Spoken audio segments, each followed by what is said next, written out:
अभंग क्रमांक 3656. 54 अभंग क्रमांक 3654.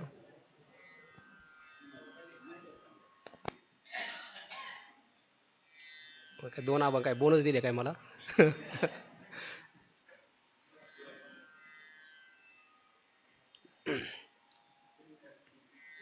पुढच्या 3656 अभंग क्रमांक आहे. खेळू लागलो सुर कबडी माझी घोंगडी हरपली.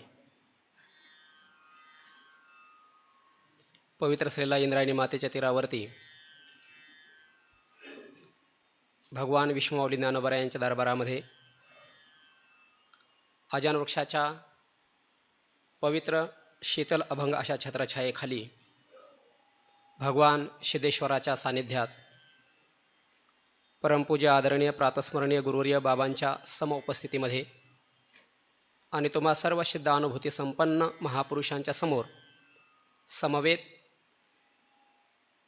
जगद्गुरु तुकोबरायांचं जे काही हृदगत आहे, ज्याला तुकोपनिषद म्हणतात किंबहुना गाथा म्हणतात, त्या गाथ्याचं चिंतन आपण करत आहोत. आणि या चिंतनाअंतर्गत जगद्गुरु तुकोबरायांनी घोंगडीचं रूपक करून जे अभंग निर्माण केले त्या अभंगाला घोंगडीचे अभंग असं म्हणतात. अर्थात हा जो देह आहे, हा देह एक घोंगडी आहे अशी रूपक करून, अशी कल्पना करून जगद्गुरु तुकोबराय या रूपकाच्या माध्यमातून बोलत आहेत.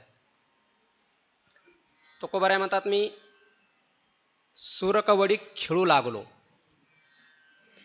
आता सुरकवडी या शब्दाचा अर्थ वेगवेगळ्या गाथ्यामध्ये महापुरुषांनी वेगवेगळ्या पद्धतीने केलेले आहेत. काहींनी सुरकवडीचा अर्थ सूरपारंब्या, मराठवाड्यात त्याला डाबडुबल्या म्हणतात. तर आम्ही हा खेळ खेळत असताना माझी घोंगडी हरपली. हे घोंगडं म्हणजे हे शरीर हे हरपलं असा अर्थ केला आहे. आणि पूजनीय बाबांनी आपल्या गाथ्यामध्ये सुरकवडी या शब्दाचा अर्थ माशासारखा अंगाचा आकार करून, जर कोणाकडे आपला गाथा असेल तर त्या सुरकवडी या शब्दाच्या समोर 1 अशी संख्या देऊन त्या सुरकवडी शब्दाचा अर्थ खाली दिला आहे. आणि त्याचा अर्थ असा केला आहे, माशासारखा अंगाचा आकार करून पाण्यात बुडी मारणे, अर्थात त्याला सुरळी असा शब्द आहे. आणि त्याचा कंसात लाक्षणिक अर्थ असा केलेला आहे, अंतर्मुख वृत्तीरूपी सुरकवडीचा खेळ खेळत असताना. आणि पूजनीय खंदारकर महाराजांनी याचा परत लाक्षणिक अर्थ असा केला आहे की श्रवण, मनन आणि निधिध्यासन असा सुरकवडीचा खेळ खेळत असताना आमची ही जी देहरूपी घोंगडी जी आहे ही घोंगडी हरपली. म्हणजे देहाचा विसर पडला. असो ऐसा कोठे आठवची नाही देहीचे विदेही भोगोदशा. श्रवण, मनन आणि निधिध्यासन या निधिध्यासनाची परिपक्व अवस्था समाधी प्राप्त झाली की हा जो देह आहे या देहाचा विसर पडून जातो. म्हणून तुकोबराय म्हणतात, सुरकवडी खेळत असताना हा जो देह आहे या देहाची आठव जो आहे, आठव नाठव गेले भावाभाव, या देहाचा विसर पडला. ही घोंगडी आमची हरपली. आणि घोंगडी हरपल्यामुळे झालं काय, कान्होबाचे पडिलो गळा. कान्होबा जो आहे, भगवान श्रीकृष्ण परमात्मा जो आहे, त्याच्या गळ्याला आता आम्ही पडलेलो आहोत. गळ्याला पडलो म्हणजे त्याच्या स्वरूपाशी एकरूप आम्ही झालेलो आहोत. गळा भेट दिली म्हणजे त्या स्वरूपाशी आम्ही एकरूप झालेलो आहोत. म्हणून हे गोपाळा घेई. घेई या शब्दाच्या ठिकाणी कदाचित स्वल्पविराम असावा. जगद्गुरु तुकोबराय म्हणतात की देवा, आता आम्ही तुझ्या स्वरूपाशी एकरूप झालेलो आहोत, तर आता घेई, आता आमचा स्वीकार कर. आणि झाडा देई. देई झाडा जो आहे, झाडा देई म्हणजे झाडा दे, झडती दे. कशाची झाडा झडती दे, तर तुझं जे स्वरूप आहे त्या स्वरूपाला पाहणं एवढं सोपं नाही आहे. त्याच्याकरता विवेक, त्याच्याकरता वैराग्य, त्याच्याकरता मुमुक्षत्व, त्याच्याकरता समाधी षटक, त्याच्याकरता श्रवण, मनन, निधिध्यासन आदी साधना, नाना साधनांच्या केल्या खटपटा, अनेक साधनांच्या खटपटाकडून तुला प्राप्त करून घ्यावं लागतं. म्हणून हे देवा, आता झाडा दे. ते तुझे स्वरूप आहे, जे सचिदानंद घन म्हणून शास्त्रामध्ये वर्णन केलेलं आहे. स्वगत सजातीय विजातीय भेदरहित असं ज्या स्वरूपाचं वर्णन केलेलं आहे, त्या स्वरूपाचा आता झाडा दे. म्हणजे ते स्वरूप जे आहे ते स्वरूप आता माझ्यासमोर तू प्रगट कर. कदाचित परमात्मा बोलले असतील तुकोबरायांना की हे स्वरूप प्रगट करण्याकरता, माझ्या स्वरूपाशी एकरूप होण्याकरता काही त्याग करावा लागतो. कारण श्रुतिमाता स्पष्ट सांगते, त्यागेन एके अमृतत्व मानशू, एकेन त्यागेन, केवळ फक्त त्यागानेच त्या अमृतत्वाची, त्या परमात्म स्वरूपाची, त्या आत्मस्वरूपाची अनुभूती होऊ शकते. त्याग करावा लागतो त्याकरता. पुढी इंद्रिय करीती असं ज्ञानोबाराय वर्णन करतात. अनेक प्रकारचे साधनं करतात.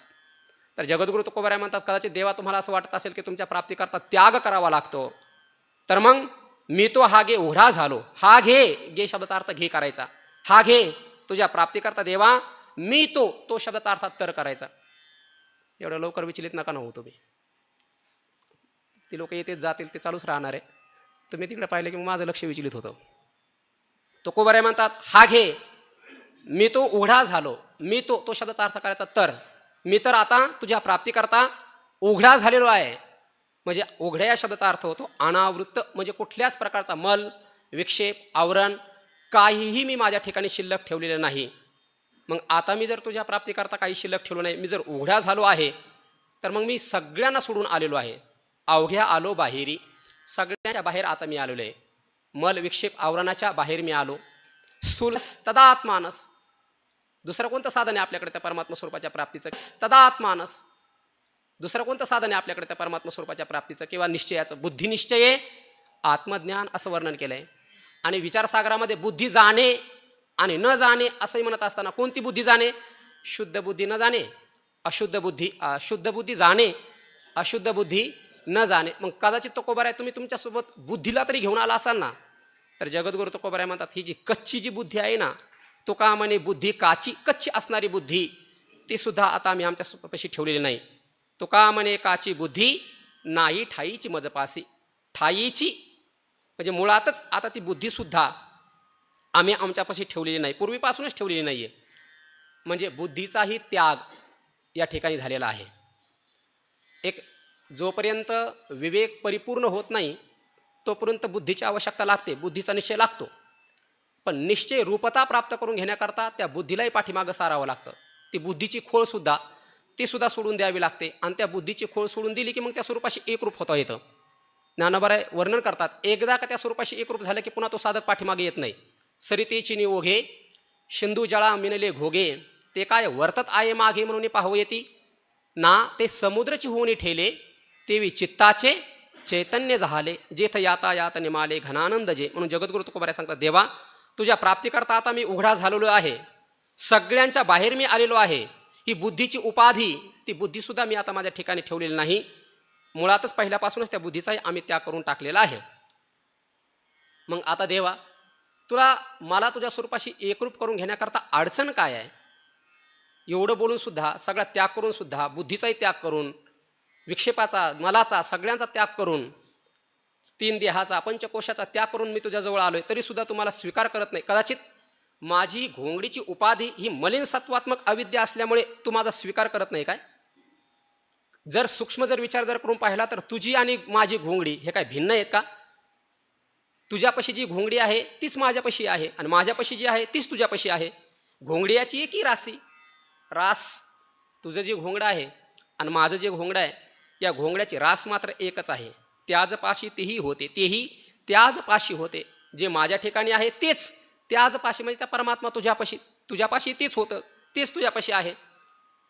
मग देवा कदाचित तू म्हणशील माझी घोंगडी ही शुद्ध सत्वात्मक मायेच्या माध्यमातून उत्पन्न झालेली आहे, आणि तुमची घोंगडी मलिन सत्वात्मक अविद्येपासून उत्पन्न झालेली आहे. असं तुम्ही जर म्हणाल तर देवा जरा बारीक विचार करून पहा, माझं आणि तुमचं घोंगडं एकच आहे. जर तुम्ही तुमच्या घोंगड्याचं स्पष्टीकरण जर सांगायला गेले तर माझं घोंगडं जे आहे हे कसं निर्माण झालं त्याचं स्पष्टीकरण करून दाखवा ना. माझ्याचा माग दावा, माझं हे जे घोंगडं आहे त्याचा माग म्हणजे त्याची वाट दावा, जरा हे कसं निर्माण झालं जरा सांगता का आम्हाला? हे घोंगडं परमात्मा स्वरूपावरती माया अध्यस्त आहे. त्या मायेपासून पंचतन्मात्रा, त्या पंचतन्मात्रापासून पंचमहाभूत, पंचमहाभूताचं पंचीकरण, आणि अपंचकृत पंचमहाभूताच्या रजोगुणापासून कर्मेंद्रिय, आणि मिलित रजोगुणापासून पंचप्राण म्हणतो आपण. पंचमहाभूताच्या सत्वगुणापासून पंचज्ञानेंद्रिय, आणि मिलित सत्वगुणापासून अंतःकरण, असं मिळून 16 तत्वाचं, 17 तत्वाचं किंवा 19 तत्वाचं आपण याला सूक्ष्मदेह म्हणतो. आणि हा सूक्ष्मदेह काही विषयाचा भोग घेऊ शकत नाही, म्हणून ईश्वराच्या इच्छेने या पंचमहाभूताचं पंचीकरण होतं आणि पंचीकरण झाल्याच्या नंतर मग पुन्हा ईश्वराच्या आज्ञेने हा जो सूक्ष्मदेह असतो त्या स्थूल देहामध्ये प्रवेशित करतो. जर सूक्ष्मदेहाचा विचार केला तर जसा माझा पंचमहाभूतापासून उत्पन्न झालेला आहे तसा तुझाही पंचमहाभूतापासून उत्पन्न झालेला आहे. जसा आमचा हा स्थूल देह पंचकृत पंचमहाभूतापासून उत्पन्न झाला तसा तुमचा देखील हा स्थूल देह जो आहे हाही पंचकृत पंचमहाभूतापासूनच उत्पन्न झालेला आहे ना. मग जरा विचार करून पहा, माझा हा जो स्थूल देह आहे, माझं हे जे घोंगडं आहे त्या माझ्याचा माग दावा, माझं हे जे घोंगडं गुंताडा, गोवा शब्दाचा अर्थ गुंताडा, तो उगवू द्या, म्हणजे तो आमच्यासमोर जरा स्पष्ट करा तुम्ही. कारण या घोंगड्याचा गुंताडा अनेक जणांनी सोडवण्याचा प्रयत्न केला पण त्या घोंगड्याचा गुंताडा मात्र त्यांना सोडवता आला नाही. 13व्या अध्यायामध्ये ज्ञानोबरायांनी सुरुवातीलाच ऋषीभीर बहुधा गीतम छंदोभीर विविधै पृथक ब्रह्मसूत्र पदश्चैव हेतू मदभीर विनिश्चितैही या श्लोकावरती भाष्य करत असताना 6 शास्त्रकारांचा किंवा 6 विचारवंतांचा ज्ञानोबरायांनी त्या ठिकाणी परामर्श घेतला.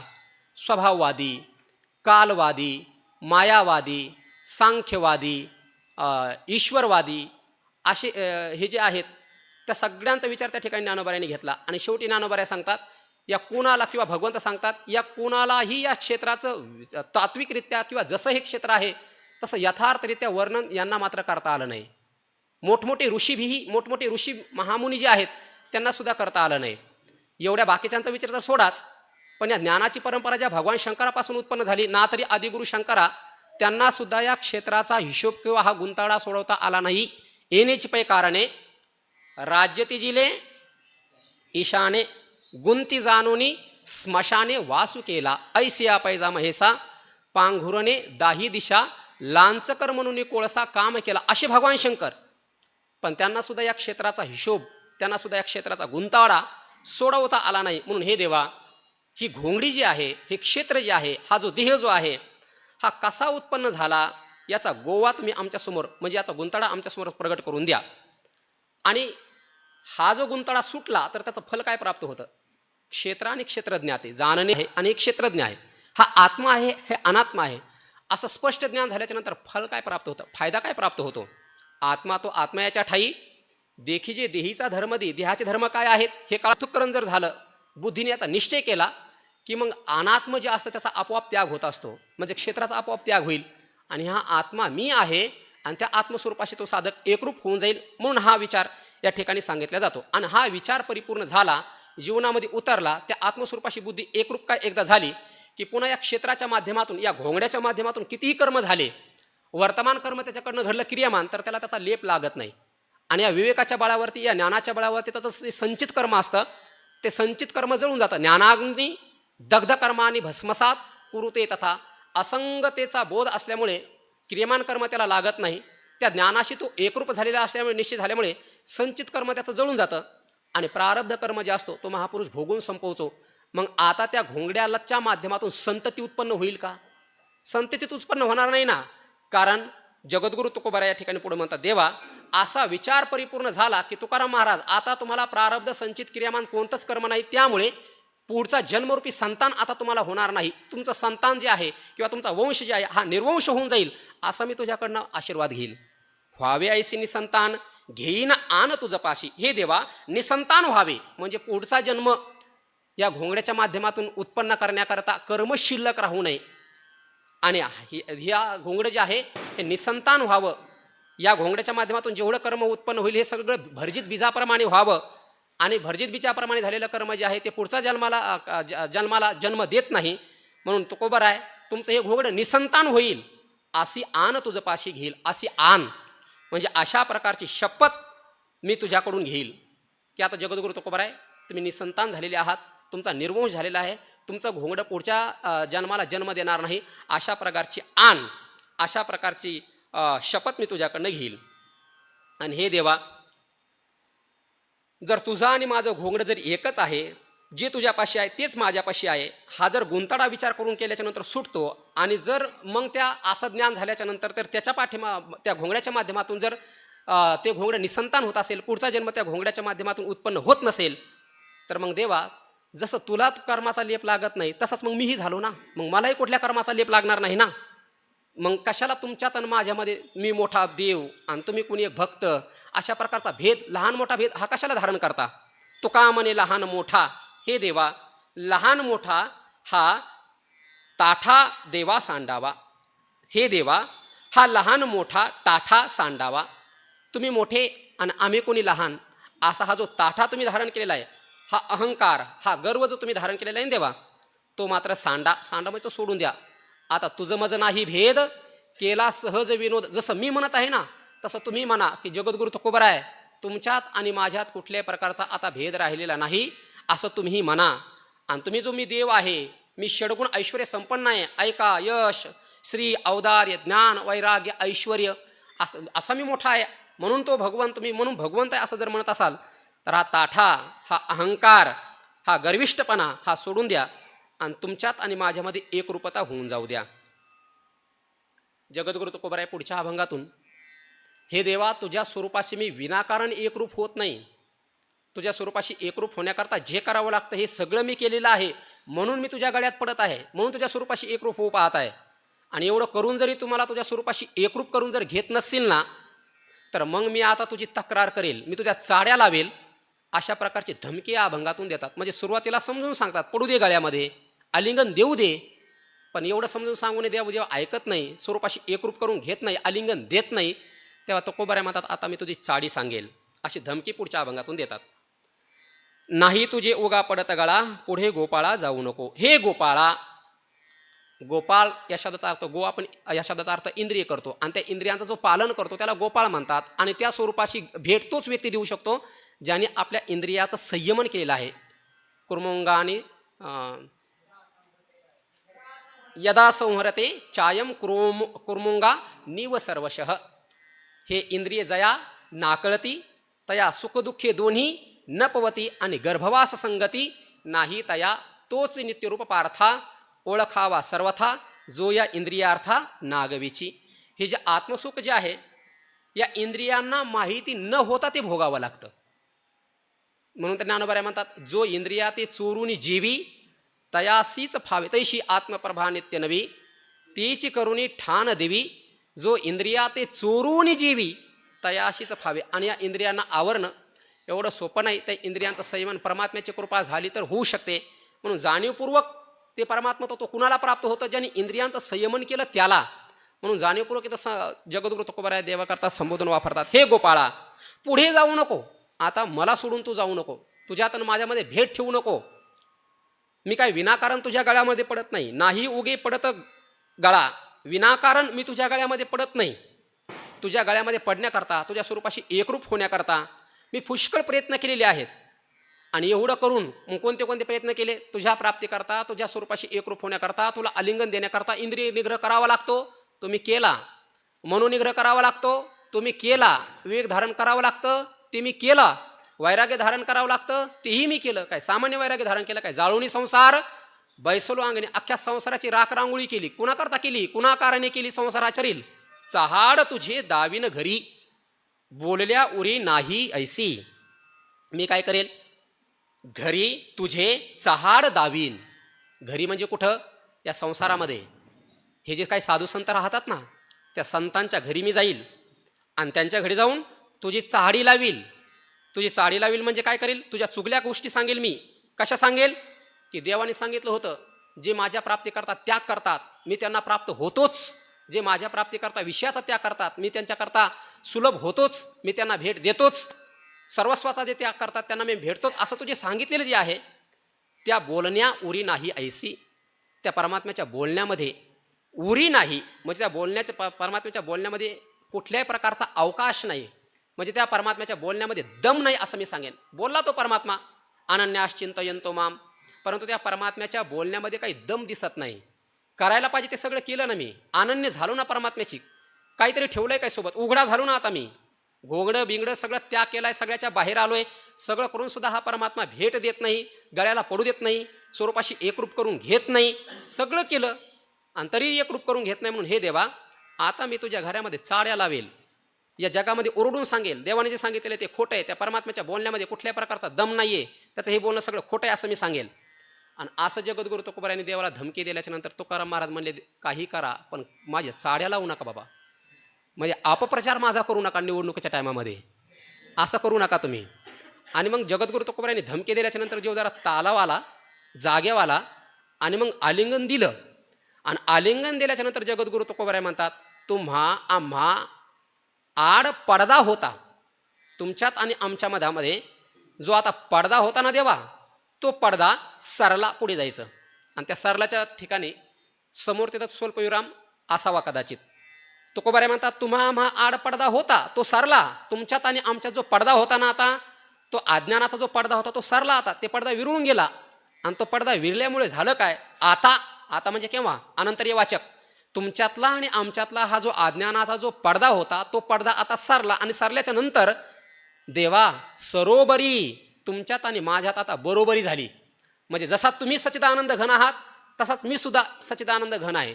तुम्ही जसे व्यापक आहात तसा मी देखील व्यापक आहे. तुम्ही जसे सर्वज्ञ आहात तसा मी देखील आता सर्वज्ञ आहे. तुमच्यात आणि माझ्यामध्ये कुठल्याही प्रकार, जसा तुमच्यात स्वगत सजाती विजाती भेद राहिलेला नाही, तसा माझ्यामध्ये देखील आता कुठल्या प्रकारचा स्वगत सजाती विजाती भेद राहील. सरोबरी तुमच्यात आणि माझ्यामध्ये आता बरोबरी झालेली आहे. मग आता बरोबरी झाल्यामुळे काय झालं, तो का म्हणे उरती गोठी पडली मिठी न सुटे. सरोबरी झाल्यामुळे पडली मिठी न सुटे. आता तुमच्यात आणि आमच्यात मिठी पडली, गळ्याला मिठी दिली की नाही, आता गळ्यामध्ये पडली, आता मिठी उरणार नाही, सुटणार नाही. काही जरी झालं, आता प्रलय जरी झाला तरी सुद्धा ती मिठी सुटणार नाही. का, ती ऐक्याची आहे ओतली, की नित्य तिची या हृदयी घातली, मनोनी समरस समुद्री धुतली रुळेची ना. असं ज्ञानोबा 8व्या अध्यायामध्ये ती जी मिठी आहे ती ज्ञानोबा म्हणतात ऐक्यतेच्या हृदयामध्ये अशी गुडून घातलेली आहे. त्यामुळे काही जरी झालं तर आता ही मिठी सुटायला तयार नाही. मग मिठी तर सुटणार नाही स्वरूपाची. मग तुकोबाराय म्हणतात उरती गोठी, आता फक्त शिल्लक गोष्टी राहतील. ज्या काही आम्ही अभंगाच्या माध्यमातून ज्या काही गप्पा मारल्या, गोष्टी केल्या, एवढ्या गोष्टी मात्र आमच्या शिल्लक पाठीमागं राहतील. बाकी आमचं शिल्लक काही राहणार नाही. कारण हा जो देह जो आहे हा देह पंचमहाभूताशी एकरूप होऊन जाणार. देह पडल्याच्या नंतर पंचमहाभूताचा देह तर पाचाचा आणला उसना, शिखी ज्याची लागी त्याशी देणे, ज्याचा त्याला दिला जाणार. देह पंचमहाभूतात विलीन होऊन जाणार आणि स्वरूपाशी एकरूप होऊन जाणार. ती गाठ अखंड बसून जाणार. मग शिल्लक काय राहणार, देह गेला, स्वरूपाशी एकरूप झालं, खाली काय शिल्लक राहिलं, फक्त गोष्टी. या अभंगाच्या माध्यमातून आम्ही ज्या गोष्टी केलेल्या आहेत, उरती गोठी, फक्त केवळ आता फक्त गोष्टी शिल्लक आता राहणार आहेत. आता काही शिल्लक राहणार नाही. पण एवढं सगळं बोलून सुद्धा जगद्गुरु तुकोबारायला परमात्मा स्वरूपाशी एकरूप करून घेत नाही. सर्व चर्चा वेदांताची चाललेली आहे, रूपकाच्या माध्यमातून चाललेली आहे. तुकोबाराय म्हणतात मिठी दिलेली आहे. तरी सुद्धा जगद्गुरु तुकोबाराय म्हणतात स्वरूपाच्या माध्यमातून मिठी पडली, पण देहाच्या माध्यमातून परमात्मा एकरूप करायला तयार नाही. स्वरूपाची मिठी पडली, पण देहाच्या माध्यमातून परमात्मा कल्पित द्वैत मात्र तसाच शिल्लक ठेवत आहे. आणि तो परमात्मा कल्पित द्वैत का शिल्लक ठेवित आहे त्याचं कारण सुद्धा तुकोबाराय म्हणतात मला कळलेलं आहे. तो कारणही तुकोबाराय या अभंगातून सांगतात. तुम्हा आम्हा उरी तो वरी, तोपर्यंत देवा तुमच्यात आणि आमच्यात उरी आहे. उरी म्हणजे भेद आहे. स्वरूपाच्या माध्यमातून जर पाहिलं तर तुमच्यात आणि माझ्यात भेद आहे का, नाही. परंतु स्वरूपाच्या माध्यमातून जरी अभेद असला तरी देखील तोपर्यंत उरी राहणारच. तोपर्यंत तुमच्यात आणि माझ्यात भेद राहणार आहे. कुठपर्यंत, जनाचार्य आहे तैसे. जोपर्यंत जनाचा आचार, जोपर्यंत लौकिक आहे, जोपर्यंत अज्ञानी लोक आपल्याकडे पाहत आहेत, जोपर्यंत हा संसारामध्ये देह आहे, प्रारब्ध आहे, तोपर्यंत देह दिसणार आहे. पण जरी देह दोन दिसत असले तर स्वरूपामध्ये मात्र अभेद राहणार आहे. ते वर्तत दिसती देही परिते देही ना माझ्या ठाई. किंवा अजून जवळचं स्पष्ट बोलायचं झालं तरी बाहेरी तया आम्हा आणि तया परस्परे, बाहेरी नामाचीची अंतरे, वाचूनी अंतवट वस्तू विचारे, मी तेची ते. ज्ञानोबा स्पष्ट करतात तिथे. बाहेर जर पाहिलं तर देहाच्या माध्यमातून परमात्मा बोलतो, हे ज्ञानोबा आहे आणि मी परमात्मा, हे तुकोबा आहे मी परमात्मा, हे निळोबा आहे मी परमात्मा. देह पाहिल्याच्या नंतर हे बाहेर अंतर दिसतं. पण जर अंतवट आतला जर विचार जर करून पाहिला, त्या स्वरूपाचा जर विचार जर करून पाहिला तर परमात्मा म्हणतात मी जे आहे तेच ते आहे. त्यांच्यात आणि आमच्यात कोणत्याही प्रकारचा भेद राहिलेला नाही. म्हणून इथे तुकोबाराय सांगतात, देवा जोपर्यंत प्रारब्ध आहे, लौकिकता आहे, तोपर्यंत हे घोंगडं मात्र तू टाकून दे. ह्या घोंगड्याचा विचार नको करू. हे 9 ठिकाणी फाटलेलं घोंगडं, पंचमहाभूतापासून उत्पन्न झालेलं हे जे घोंगडं आहे, या घोंगड्याचा विचार नको करू. या घोंगड्याचा विचार तू सोडून दे, टाकून दे हे घोंगडं.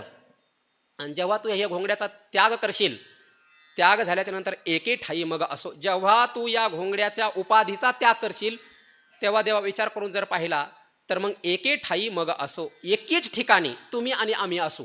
म्हणजे एकेच ठिकाणी म्हणजे कोणत्या ठिकाणी, ब्रह्मरूपी जे ठिकाण आहे परमात्म स्वरूपाचं जे ठिकाण आहे त्या स्वरूपाच्या ठिकाणी माझं घोंगडं जर सोडलं तर तू आणि मी काय आहेत, एकच आहेत. एकच ठिकाणी आपण दोघं राहणार आहोत.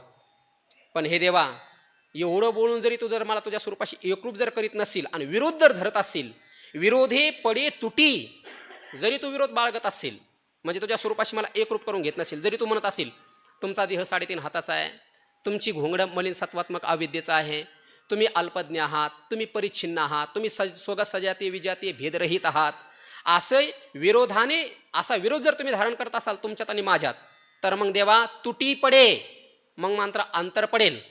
आणि हे अंतर कुणामुळे पडत आहे? या चुकीच्या विचारामुळे, चुकीच्या संकल्पनेमुळे. तर हे चुकीचे विचार, हे चुकीचे संकल्प, हे कपट जे आहे देवा, हे कपटपोटी नसावे. म्हणून तुकोबार आहे, कोणी स्वगत सजाती विजाती भेदयुक्त आहेत, ते अल्पज्ञ आहेत, परिच्छिन्न आहेत, अशा प्रकारचा हे जे कपट तुम्ही अंतःकरणामध्ये धारण करून स्वरूपाशी एकरूप करून घेत नाहीत ना, हे पोटामध्ये ठेवू नका देवा. हे कपट सोडून द्या. हे वरचा हा जो देह तुम्ही पाहत आहात, हा देहाकडे पाहू नका. या देहाची उपाधीचा त्याग करा आणि ब्रह्मस्वरूपाच्या ठिकाणी तुम्ही आणि मी एक आहोत की नाही असा विचार करून पहा.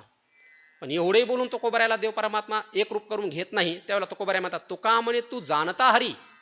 तुकोबाराय म्हणतात, हा एवढं बोलूनही तू मला तुझ्या स्वरूपाशी एकरूप करत नाही ना, ते का करत नाहीस? हे हरी जाणता, तू जाणतायस, कारण तुला कळतंय जर आताच या तुकोबारायला जर एकरूप जर करून जर घेतलं तर मग या जगामध्ये भक्तीचा प्रचार कसा होईल, ज्ञानाचा प्रचार कसा होईल, विवेकाचा प्रचार कसा होईल, वैराग्याचा प्रचार कसा होईल, लोकसंग्रह कसा काय होईल?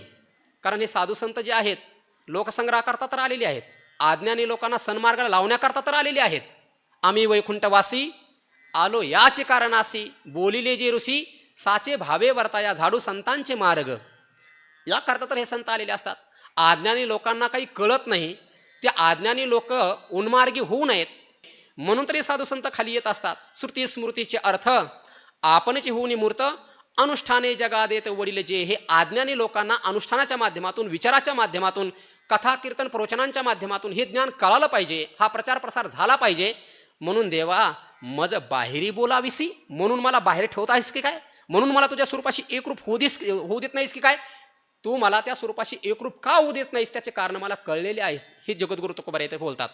आणि हाच प्रकार ज्या वेळेला भगवान परमात्म्याच्या मुखातून निसृत होणारी गीता भक्तराज अर्जुनाने ऐकली आणि ते तात्पर्य लक्षात आल्याच्या नंतर भक्तराज अर्जुन आपल्या स्थूल देहाला अहंतेला पाणी देऊन म्हणजे तिलांजली देऊन स्वस्वरूपाशी एकरूप होऊ लागले. आणि स्वस्वरूपाशी एकरूप होत असताना देवाने विचार केला, जर आता हा पार्थ माझ्या स्वरूपाशी जर एकरूप झाला तर पुढचा कार्यार्थ कसा काय साधायचा, म्हणजे युद्ध कसं काय करायचं हे. म्हणून भगवान श्रीकृष्ण परमात्म्याने अर्जुनाला एकरूप होत असताना सुद्धा एकरूप होऊ दिलं नाही. जाणीवपूर्वक आपल्या दोघांमध्ये भेद ठेवलेला आहे. पूर्ण ब्रह्म झाला पार्थ, परी पुढील साधावया कार्यार्थ मर्यादा श्रीकृष्णनाथ भंगोनिधी. आणि मग नसणारी प्रश्नाची कथा विनाकारण करून नसतेची अर्जुन पण भगवंताने अर्जुनाच्या ठिकाणी जागं केलं. म्हणजे स्वस्वरूपाशी तो विरत होता पण विनाकारण नसलेलाच प्रश्न त्या ठिकाणी भगवंतानीच केला आणि अर्जुनाला देहस्वरूपावरती आणलं. का आणलं?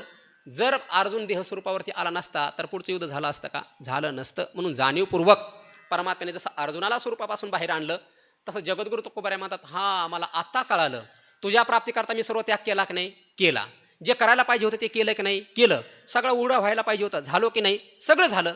तरी सुद्धा तू तुझ्या स्वरूपाशी मला एकरूप करत नाहीस, मला बाहेर आणतोस. त्याचं कारण मला कळालेलं आहे.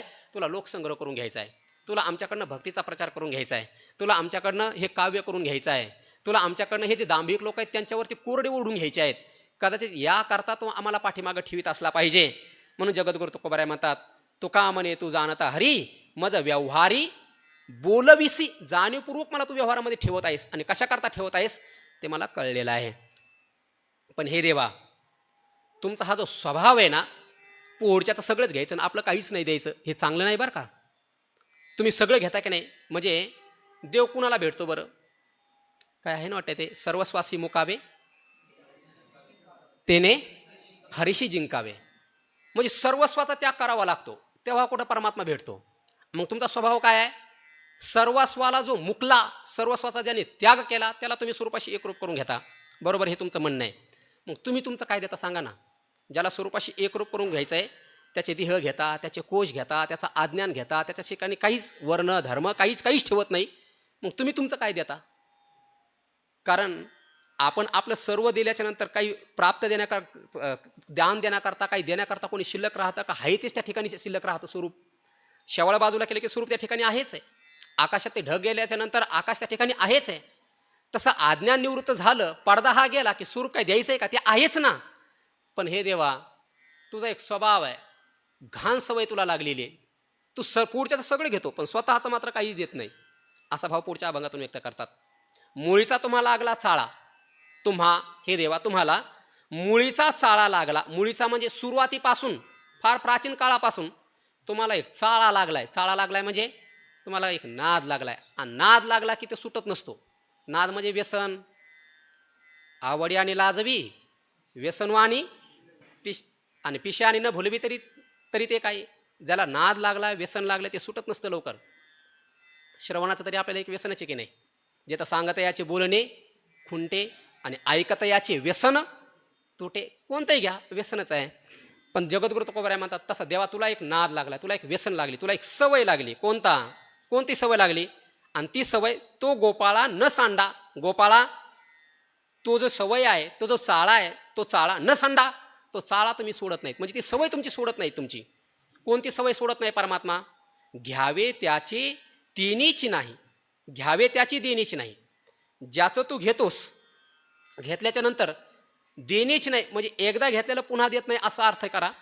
किंवा ज्याचं घेतोस त्याला तू काही देतच नाहीस असाही अर्थ होतो. दोन्ही अर्थ केलेले आहेत. घ्यावे त्याचे, ज्याचं काही घेतलं त्याला देणेच नाही, त्याला मात्र तू काही देत नाहीस.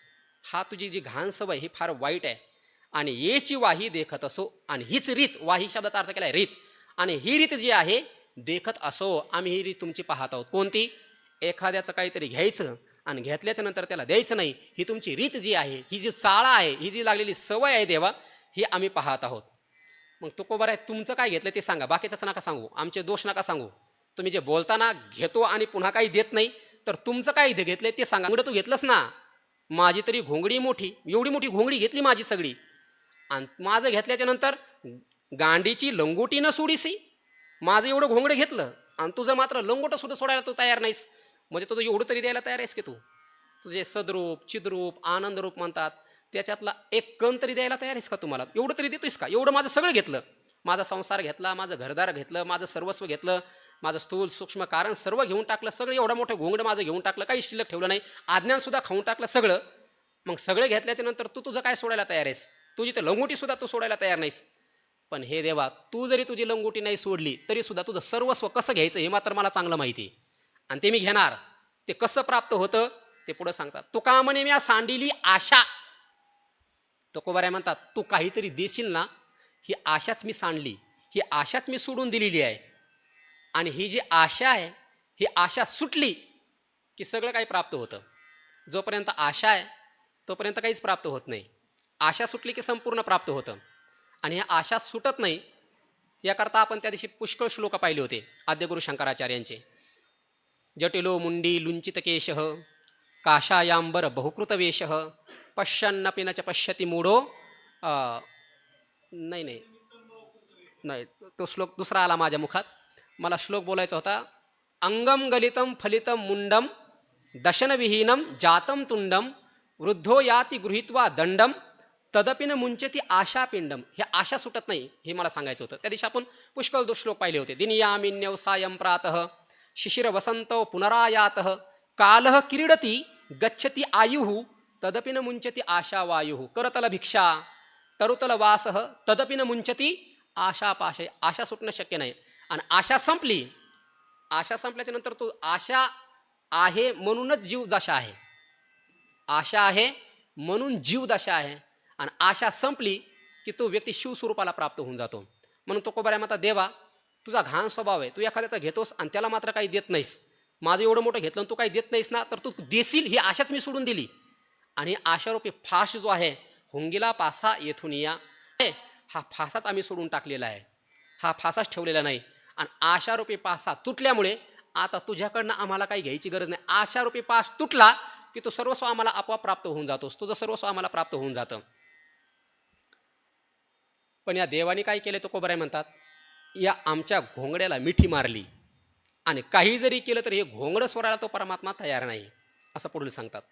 घोंगडिया घातली मिठी नसोडीसाठी केली जीवे. या परमात्म्याने काय केलंय, आमच्या या घोंगड्याला मिठी घातली. मिठी घातली म्हणजे आलिंगन दिलंय, दृढ धरलंय. आणि ते दृढ धरल्यामुळे त्या परमात्म्याला आम्ही म्हणलं, ए तू आमची घोंगडी पकडलीस ना, तर एवढी घोंगडी सोडून दे. नसोडीसाठी जीवे केली, जीवेसाठी सोडी न. आम्ही जीव भाव देण्याकरता तयार झालो. हे देवा आमचा जीव भाव घे आणि तुझं घोंगडं दे, आमचं घोंगडं दे. पण त्या घोंगड्याच्या बदल्यामध्ये आम्ही जीव भाव द्यायला तयार झालो, तरीसुद्धा तो घोंगडं सोडायला तयार नाही. आणि तो घोंगडा सोडायला तयार नसल्यामुळे हा जो चोर आहे, या चोराला आम्ही धरलं आणि आम्ही आवाज द्यायला लागलो, हागे चोर धरा धावा कोणी. हे आमच्या घोंगड्याला पकडणारा, चोरून घेऊन जाणारा हा चोर, हा आम्ही चोर धरलाय, मी धरलाय त्या चोराला, मग धावा कोणी, कोणीतरी या धावा, या चोराला धरा, असं आम्ही बोलायला लागलो. पण जगद्गुरु तुकोबाराय म्हणतात कोणीच धावलं नाही. घरात रहाटे चहू कोणी. मग हा जो चोर आहे घोंगड्याला धरणारा आणि आम्ही त्या चोराला पकडलेला आहे, असा चोर राहतो तरी कुठे. जगद्गुरु तुकोबाराय म्हणतात घरात रहाटे. हा चोर घरातच राहतो, पण कोणत्या घरात राहतो, या देहरूपी घरामध्ये तो राहतो. धरीला पंढरीचा चोर, गळा बांधून या दोर. कुठं होता, हृदयबंदी खाना केला, आत विठ्ठल कोंडीला. त्याचंच भाष्य आहे. तुकोबाराय म्हणतात हा जो परमात्मा आहे, हा चोर जो आहे, या चोराला धावा, कोणीतरी पकडा याला. कुठे राहतो हा चोर पकडण्याकरता. तुकोबाराय म्हणतात हा चोर जो आहे, घरात चहू कोणी राहटे. 4 कोपरे असतात ना की नाही घराला, त्या 4 कोपऱ्यामध्ये हा भरून राहतो. मग ह्या 4 कोपऱ्यात म्हणजे या बुद्धी, चित्त आणि अहंकार, या 4 कोपऱ्यामध्ये, या कोणांमध्ये हा परमात्मा भरून राहतो. पण या परमात्म्याला धावा, पकडा असं मी ओरडत आहे. कुठे राहतो हेही सांगितलं. चोर कुठे राहतो, 4 कोपऱ्याच्या घरामध्ये राहतो. मी पकडला, तुम्ही कुणीतरी येऊन याला पकडा आणि धरा असं म्हणलं. लोक आले, पण ओळखायलाच येणं देऊ यांना. नोळखावे, कदाचित इथं स्वल्प विराम असावा. तुकोबाराय म्हणतात मी सांगतोय तरी सुद्धा या लोकांना हा देव जो आहे नोळखवे, यांना हा ओळखू येणार. कसा आहे तो देव कळच नाही यांना. यांना ओळखायता येत नाही ना, तर नाही काय ओळखायला येईना. पण म्या धरीला हाती, मी मात्र या देवाला हाताला धरलेलं आहे. मी याला हाताला धरले, बाकी मात्र हा कोणाला ओळखू येत नाही. मग कुठं धरलं, कसं धरलं. तुकोबाराय म्हणतात देहा दीप माया लाविती वाती. हा जो देह आहे, देहा शब्दाचा अर्थ केलाय देहात. या चोराला आम्ही कुठं धरलं, देहात. कसा आहे हा देह, माया, मायेपासून उत्पन्न झालेला हा देह आहे की नाही. हा मग मायेपासून उत्पन्न झालेला हा देह, या देहामध्ये दीपवाती लाविली. आम्ही दीपवात लावली. कोणती दीपवात लावली, या चोराला पकडलं. जगद्गुरु तुकोबाराय म्हणतात दीपवात लावली. पण कोणती दीपवात, ज्ञानाचा जी दीपवात आहे ती आम्ही लावलेली आहे. तैशी दीपकलिका धाकुटी परी बहुतेजाते प्रगटी. आणि असं ज्ञानाचं तेज, त्या ज्ञानाच्या प्रकाशामध्ये आम्ही याला पकडल्यामुळे आता या परमात्म्याला आम्ही सोडायला तयार नाही. सुसुडा सूर्यकणाच्या राशी, नित्य उदय अस्त ज्ञानियासी, अस्तमानाचे जयासी, आडनावच नाही. अशी ज्ञानाचा जो दिवा आहे, ज्ञानोबाराय म्हणतात तो आम्ही या देहामध्ये पेटवला. आणि त्या ज्ञानाच्या दिव्याच्या बळावरती या चौकोनाच्या घरामध्ये लपलेला हा जो चोर आहे, की ज्या चोराने माझं घोंगडं पकडलं होतं, त्या चोराला मी पकडलेलं आहे. मग मी पकडले तर तुम्ही पण या ना, धरा ना या चोराला. कोणीतरी या, घ्या देव घ्या, कोणी या, धरा या चोराला. मी ओळखलं. नपवे धावणे मारितो हका, हका मारितो. आवाज द्यायला लागलो मी या लोकांना, या रे धरा या चोराला, पकडा या चोराला, हका मारितो. परी नपवे धावणे, या धावणे पशी कदाचित स्वल्प विराम असावा. नपवे धावणे, कोणीच यायला तयार नाही, पण मी मात्र हका मारितो. मी हका मारायलो लोकांना, या धरा या देवाला, देव घ्या कोणी, देव घ्या कोणी, हका मारतोय. पण लोक म्हणायला लागले देव न लगे हका मारत आहे, तरी सुद्धा कोणी न पवते, कोणी जवळ येत नाही. काय झालं, तुकोबाराय म्हणतात त्यांची काही चुकी नाही. जनाचारी तुका नागावला. या जगाच्या आचरणाकडे पाहून हा तुका नागावला. म्हणजे तुकोबाराय म्हणतात मी फसवल्या गेलो. मी लोकाला काय म्हणतोय देव घ्या, अरे पण देव लागतोयच कुणाला, सगळ्यांना संसार पाहिजे, देव कोणाला नकोय. देव धर्म सांडी पडिले सकळ, विषयी गोंधळ गाज तसे. विषय पाहिजेत फक्त, इंद्रियाची तृप्ती झाली पाहिजे फक्त. खावे प्यावे ल्यावे सुखी अंसारे, सुखाने संसारामध्ये राहावं एवढंच पाहिजे. देव कोणाला पाहिजे. देव प्राप्त झाला नाही म्हणून कोणी रडत बसतंय का, देव प्राप्त झाला नाही म्हणून कोणी शोक करत बसले का, देव प्राप्त झाला नाही म्हणून कोणी दुःख व्यक्त करत बसलंय का. विषय प्राप्त नाही झाले म्हणून कशी लोक रडतात, घर राहायला नाही मिळालं कशी लोक रडतात, संसाराची हानी झाली कसे लोक रडतात. पण अख्खं आयुष्य आतापर्यंत व्यर्थ गेलं, त्या एवढं आयुष्य व्यर्थ जाऊन देव भेटला नाही म्हणून कोणी रडत बसलंय का, नाही. म्हणून जगद्गुरु तुकोबाराय म्हणतात या लोकांचा आचार पाहून, यांचं वागणं पाहून, यांचा विचार पाहून, यांची विचाराची सरणी पाहून मात्र मला नागवल्या गेलो आहे. मी लोबाडल्या गेलो आहे, मी फसल्या गेलेलो आहे. आता जगद्गुरु तुकोबाराय म्हणतात, माझं हे घोंगडं जे आहे हे पंचमहाभूतापासून उत्पन्न झालेलं होतं आणि हे फुटकं होतं आणि फुटकं घोंगडं देवाने काय केलं, चोरलं. आता ते घोंगडंच माझ्याजवळ राहिलं नाही तर मी अंगावर काय घेऊ, आता मी काय पांघरू, काहीच शिल्लक राहिलं नाही. पण कदाचित तुकाराम महाराज हे घोंगडं देवाने चोरलं, तुमच्याकडे पांघरायला काही राहिलं नाही, तुम्ही उघडे झाले, म्हणजे तुमची लयच दुर्दशा झाली का. तुकाराम महाराज म्हणले, माझी दुर्दशा नाही झाली, उलट माझ्याकडे चोरी झाली ना, हे लय बरं झालं. आता ती कशी चोरी झाली आणि ते कसं बरं झालं ते पुढे सांगतात बघा. मी देवा पांघरो काही, प्रश्न विचारतात देवाला, देवा आता मी काय पांघरो सांग बरं. हे जे घोंगडं होतं हे काय माझंही नव्हतं, जे ते तू चोरलंयस ना ते घोंगडं माझं नव्हतं, मग भिकीची तेही उरुयची ना, भीक मागून आणलं होतं मी. देवतव पाचाचे झाले, हे पंचमहाभूतापासून भीक मागून आणलेलं हे घोंगडं होतं, हे काय माझं नव्हतं, पण तेही तू आणलेलंस. तुला काही कळतं का नाही, अरे कुठं चोरी करावी हे तर कळायला पाहिजे. ज्याने मागून आणलं त्याचं कुठं नेत असतात का. जो गर्भश्रीमंत आहे, ज्याच्याकडे पुष्कळ आहे त्याचं न्यायचं, ज्याच्या खायला ज्याला काही नाही त्यांनीच मागून आणले, त्याची चोरी तू करायला लागला, तुला काही शहाणं म्हणावं का. पण तुकाराम महाराज म्हणतात, देवा तुला विचित्र आहे बुवा, तू चोरी करत असताना तू मात्र सदैव म्हणजे हा धनवान आहे की दुबळे हा भिकारी असं काहीच पाहत नाही. दुसरं चरण पहा, सदैव, कदाचित इथं स्वल्पविराम असावा. सदैव म्हणजे काय, समर्थ आहे किंवा दुबळे किंवा हा दुबळा आहे, हा गरीब आहे, याच्याकडे काहीच नाहीये असा आहे. नेने चोर, हा देवरूपी चोर, हे नेने हा दुबळा, चोरी करत असताना हा दुबळा आहे का हा श्रीमंत आहे असा विचार मात्र करत नाही.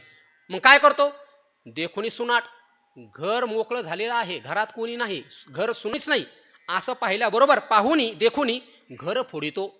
म्हणजे हा देव घर फोडतो, पण पाहत असताना हा गरीब आहे की श्रीमंत आहे असं काही पाहत नाही. मग घर मोकळं दिसलं की त्याने घर फोडलंच म्हणून समजायचं, असा हा देव आहे.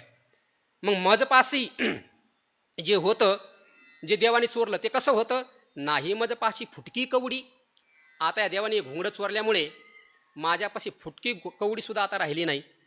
पाचांनी घोंगडी दिली होती, 5 जणांनी जी घोंगडी मला दिली होती ती देवाने चोरल्यामुळे आता मजपाशी फुटकी कवडी नाही, माझ्याजवळ फुटकी कवडी सुद्धा शिल्लक राहिलेली नाही. मग तुकाराम महाराज, पंचमहाभूताने दिलेली ही घोंगडी ती देवाने तुमची चोरली, आता तुमच्याकडे पांघरण्याकरता काही शिल्लक राहिलं नाही असे जे तुम्ही सांगत आहात, ही चोरी झाल्यामुळे काही वेगळं घडलं का. तुकोबाराय म्हणले, हो. तो का म्हणे, जना वेगळे झाले एकची नेले एकल्याचे. जगात जी चोरी होती ना तशी चोरी माझ्याकडे झाली नाही. मग तुकोबाराय म्हणतात, माझी जी चोरी झाली, तो का म्हणे जना वेगळे झाले, ही जी चोरी झाली ही जगाची झालेली आहे, आणि माझ्याकडे जे एकपण होतं ते एकल्याची एकची नेले, एकल्याचे एकपण जे होतं ते सुद्धा आता नेलं. आतापर्यंत मी विचार करत होतो देह मी नाही, मी आत्मा आहे. मला जर कोणी विचारलं तर मी सांगायचो मी वासुदेव तत्वता, पण केव्हा कळू येईल विचारिता. अनुरेणू या थोकडा तो का आकाश एवढा, म्हणजे मी देह नाही, मी आत्मा आहे. मी अणुपेक्षा अणु आणि महतोमह्यान आकाशापेक्षा देखील व्यापक मी आहे. हा जो विचार मी सांगत होतो हे कुठपर्यंत विचार शिल्लक होता, जोपर्यंत बुद्धी शिल्लक होती तोपर्यंत हा विचार शिल्लक होता. आता बुद्धी राहिली नाही, आता बुद्धीच राहिली नाही तर विचार शिल्लक राहिला नाही, आणि विचारही ज्या ठिकाणी शिल्लक राहिला नाही त्या ठिकाणी एक द्वैत दोज हे कुठं राहिलं का, म्हणजे एकाच्या सापेक्ष द्वैत नाही तर द्वैताच्या सापेक्ष एक पण सुद्धा आमच्या ठिकाणी शिल्लक राहिलेला नाही. नचैकम तदन्यात द्वितीयम कुतश्चात. जर मी एकरूप जर म्हणायला लागलो तर तो एकरूप केव्हा होईल, द्वैताच्या सापेक्ष एकरूप येईल ना, तर द्वैतच शिल्लक न राहिल्यामुळे त्या द्वैताच्या सापेक्ष एकरूप सुद्धा शिल्लक राहिलेलं नाही. म्हणून या परमात्म्याने माझी जी चोरी केली ती वेगळ्या पद्धतीची केलेली आहे. या जगा वेगळी माझी चोरी झाली, एकलेच नेले एकल्याचे, एकटेपण जो होतं ते सुद्धा आता या परमात्म्याने चोरून घेतलेलं आहे. काहीच त्या ठिकाणी शिल्लक राहिले नाही. काही बाही आळूमाळू याही बोलाचा विटाळू असं जे स्वरूप आहे त्या स्वरूपाशी आम्हाला या परमात्म्याने एकरूप करून टाकलं. अशी या परमात्म्याने सगळी चोरी करून टाकलेली आहे. हरिने माझे हरिले चित्त भार वित्त विसरले, असं सगळं झालेलं आहे.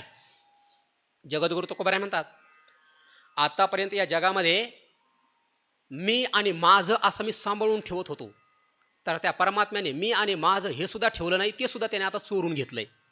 मी माझे करीत होतो जतन, भितरल्या चोरी घेतले खण. मी कदाचित या ठिकाणी स्वल्पविराम असा आपण म्हणतो ना, अहम अध्यास आणि मम अध्यास. अहम अध्यास झाल्याच्या नंतर मम अध्यास होत असतो.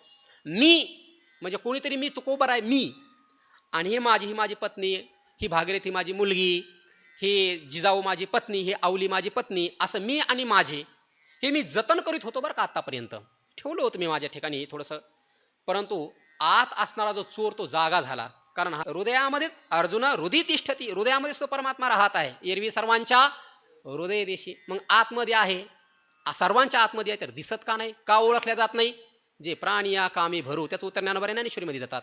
जे प्राणी या कामी भरू, देहाची वरी आदरू, म्हणून पडेला विसरू आत्मबोधाचा. किंवा अजून एक कारण ज्ञानोबा सांगतात. ज्ञानोबा म्हणतात, या लोकांना अहंकाराच्या भूताचा संचार झालाय, म्हणून आत असणारा परमात्मा यांना ओळखायला येत नाही.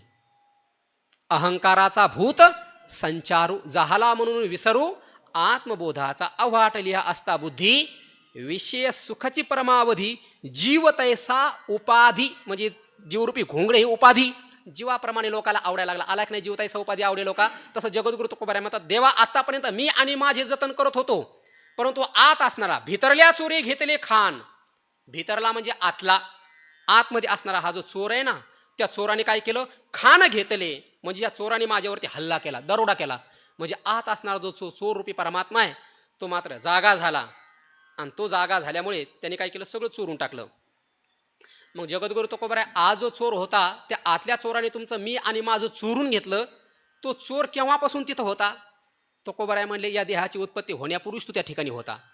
मज आल्याविन आधीच तो होता. मी या देहाच्या माध्यमातून हा देह जन्माला येण्याच्या पूर्वीच, आल्याविन अगोदरचाच आधीच तो होता.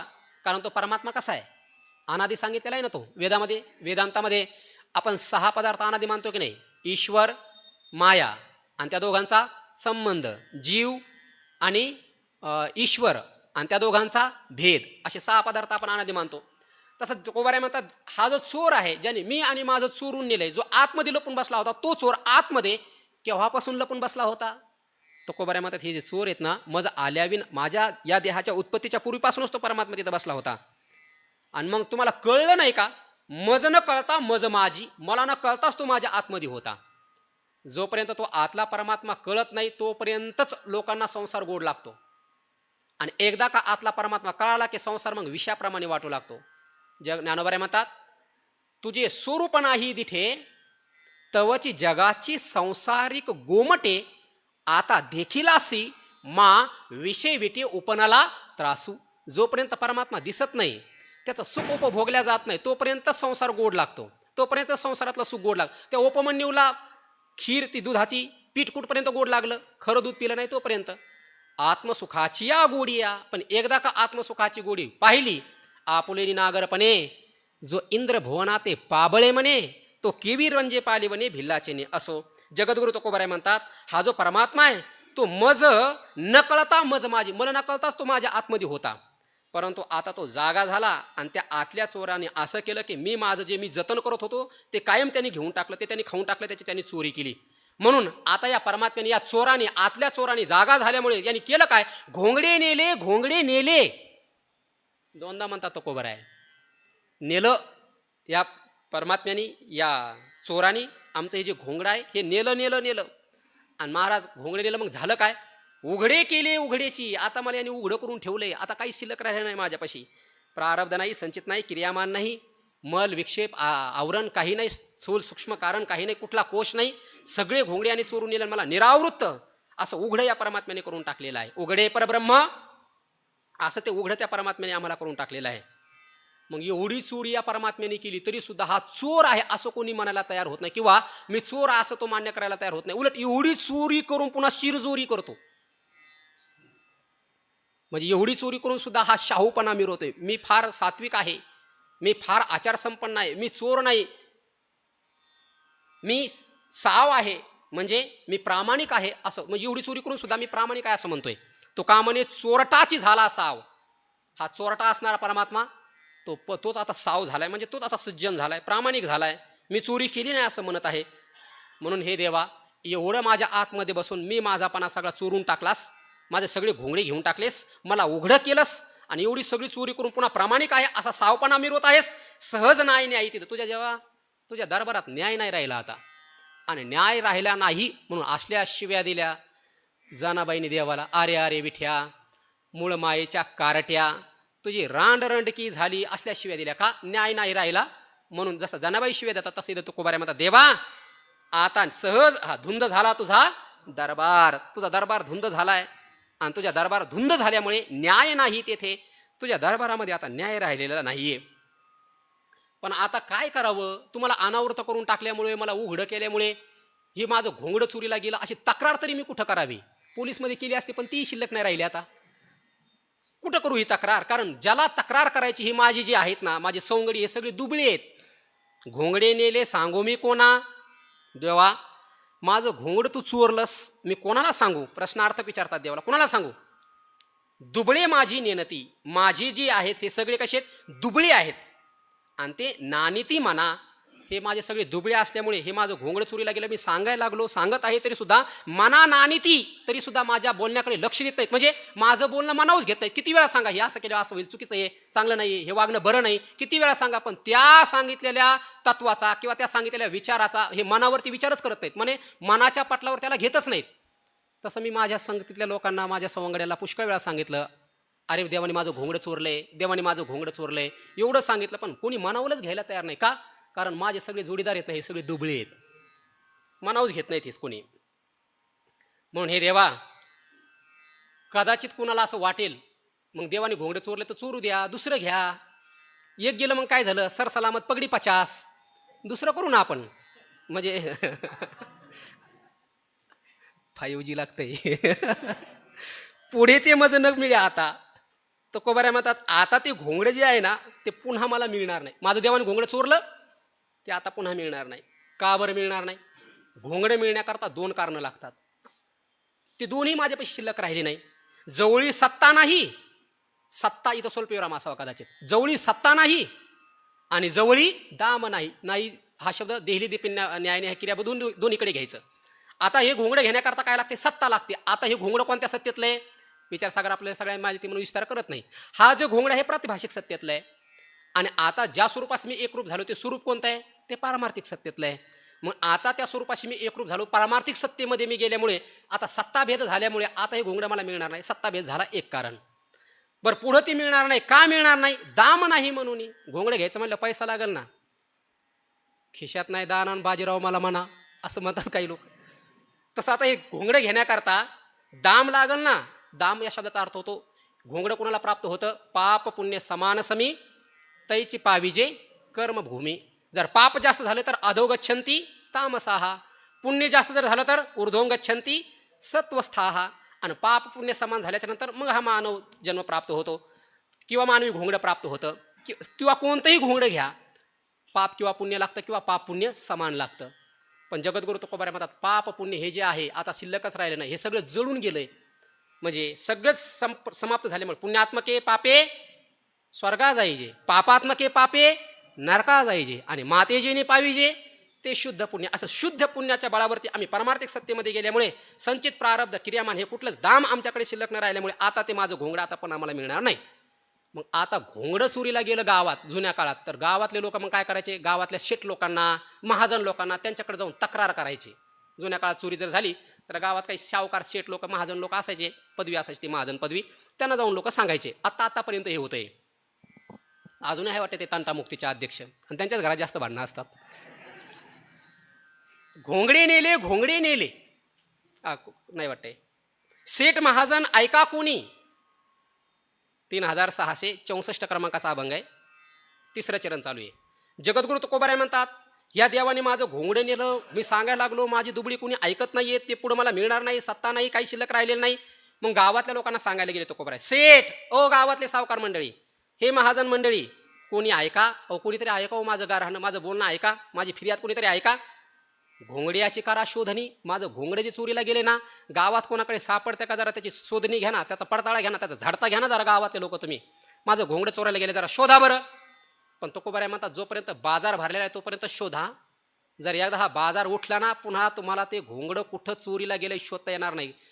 आमचं घोंगडं देवाने चोरलंय, पण हा बाजार उठल्याच्या नंतर तुम्ही जर घोंगडं शोधायला गेले तर तुमचं घोंगडं काळ नेईल, मग मारिती तुडीची झोडीती असं करीत नेईल.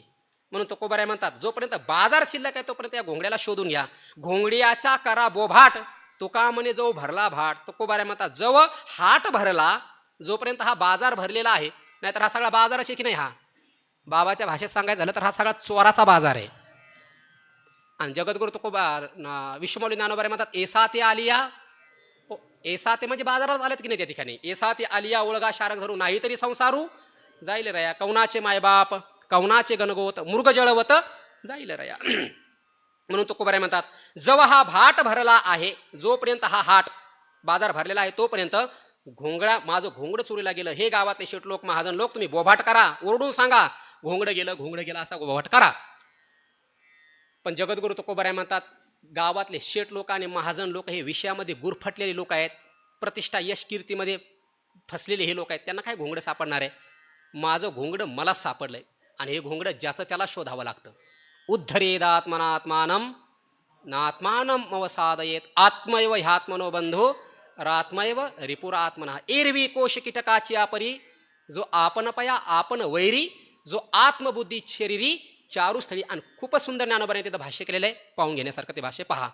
जगद्गुरु तुकोबाराय म्हणतात एवढं बोंबलून सांगितलं शेट लोकांना महाजन लोकांना माझं घोंगडं सापडून द्या, पण कोणी सापडायला तयार नाही, कारण सापडलंच कसं त्याला. पण तुकोबाराय म्हणतात माझे घोंगडे पडले ठाई. आता माझं घोंगडं मला सापडलं. आता इथं हा जो घोंगडा शब्द आहे ना, या घोंगड्या शब्दाचा अर्थ स्वरूप घ्यायचा. आतापर्यंत आपण घोंगड्या शब्दाचा अर्थ देह घेतला. कदाचित असं वाटतंय की तुकोबाराय म्हणतात माझं घोंगडं मला सापडलं म्हणजे त्या पत्ता मला सापडला, तर या घोंगड्या शब्दाचा अर्थ एकतर विठ्ठल घ्या किंवा या घोंगड्याचा अर्थ एकतर स्वरूप घ्या. तुकोबाराय म्हणतात माझे घोंगडे पडले ठाई. तुकोबाराय म्हणतात माझं हे जे घोंगडे आहे ना, ठाई म्हणजे ठिकाण, कोणत्या ठिकाणी पडले, हे कुठं पडलेलं आहे किंवा हे घोंगडं माझं कुठं चोरून ठेवलं या चोराने, ते ठिकाण मला सापडलेलं आहे. कारण चोराने ठेवलेलं जे असतं ना ते सापडणं फार कठीण असतं. आता गोष्ट फार बाबा सांगत असतात, एका जणांनी चोरी केली आणि त्याला सांगायचंच नव्हतं कुठं ठेवलंय ते. पोलिसांनी त्याला पकडलं, तो म्हणायचा घरात ठेवलंय, घरात नेलं तिथंही नव्हतं.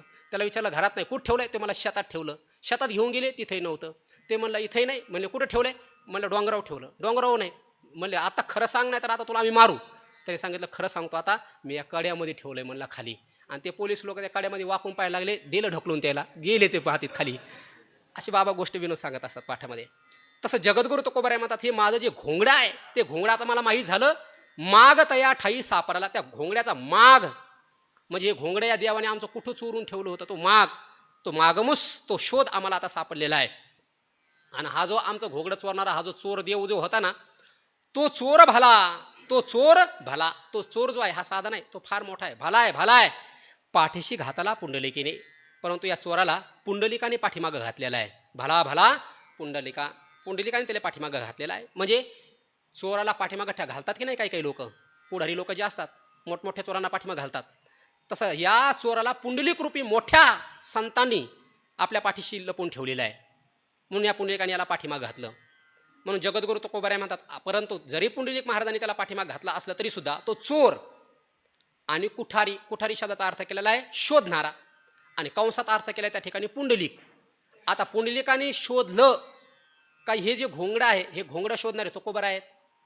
जर पाठीमागं 3663 जर अभंगाचा जर विचार केला तर मी माझे करीत होतो जतन करणारा कोण होतं? तुकोबाराय. आणि या आता एवढं आपण जे पाहिलंय या घोंगड्याचा शोध घ्यायला कोण निघालेले आहेत? तुकोबाराय निघालेले आहेत ना. आणि माझी माझं पडले ठाया, माझं हे घोंगडं मला माहिती झालं. मग कुणाला माहिती झालंय? मला. तर मग हा जो चोर आहे आणि घोंगडं शोधणारा कुठारी मी, एकेची ठाई. आता आम्ही एकच झालेलो आहोत, एकाच ठिकाणी एकरूप झालेलो आहोत. वेगळे पाहावे न लगे काही. आता आमच्यामध्ये तुम्ही किती शोधण्याचा प्रयत्न केला तर वेगळे पाहावे, तुम्हाला वेगळीक सापडणार नाही. म्हणजे कुठारी शब्दाचा अर्थ सांभाळणारा, शोध घेणारा असा अर्थ जर केला तर कदाचित प्रसंग सुसंगत अर्थ तुकोबाराय या घोंगड्याचा शोध करणारे मी, आणि पुढचे जर वेगळे पाहावे न लगे काही याचा जर अर्थ लावायचा झाला तर शोधणारे तुकोबाराय म्हणतात मी कुठारी, आणि चोर घोंगडं चोरणारा परमात्मा हे वेगळे पाहावे न लगे काही. आता आमच्यामध्ये वेगळीक मात्र राहिलेली नाही. तुझं माझं नाही भेद केला सहज विनोद. आमच्यात वेगळीक राहिलेली नाही. मग या चोराने आतापर्यंत घोंगडे चोरले. किती जणांचे चोरले? अनेकाची चोरली आधी. याच्या पाठीमागं ज्ञानोबारायांची चोरली, शुकाचार्यांची चोरली, अनेक महापुरुष जे होऊन गेले त्या सगळ्यांचे घोंगड्यांनी चोरले की नाही. कारण हा ऐसा हा पुराण प्रसिद्ध चोर म्हणला आहे की नाही, केशव नाम्याचा दातार. काय आताच हा चोर आला आणि माझंच घोंगडं चोरलंय असं नाही, अपुराण प्रसिद्ध चोर आहे. अनेकाची यांनी चोरलेले आहेत घोंगडे, म्हणून अनेकाची चोरली आधी. याच्यापूर्वी अनेक जणांची यांनी घोंगडे चोरले आहेत.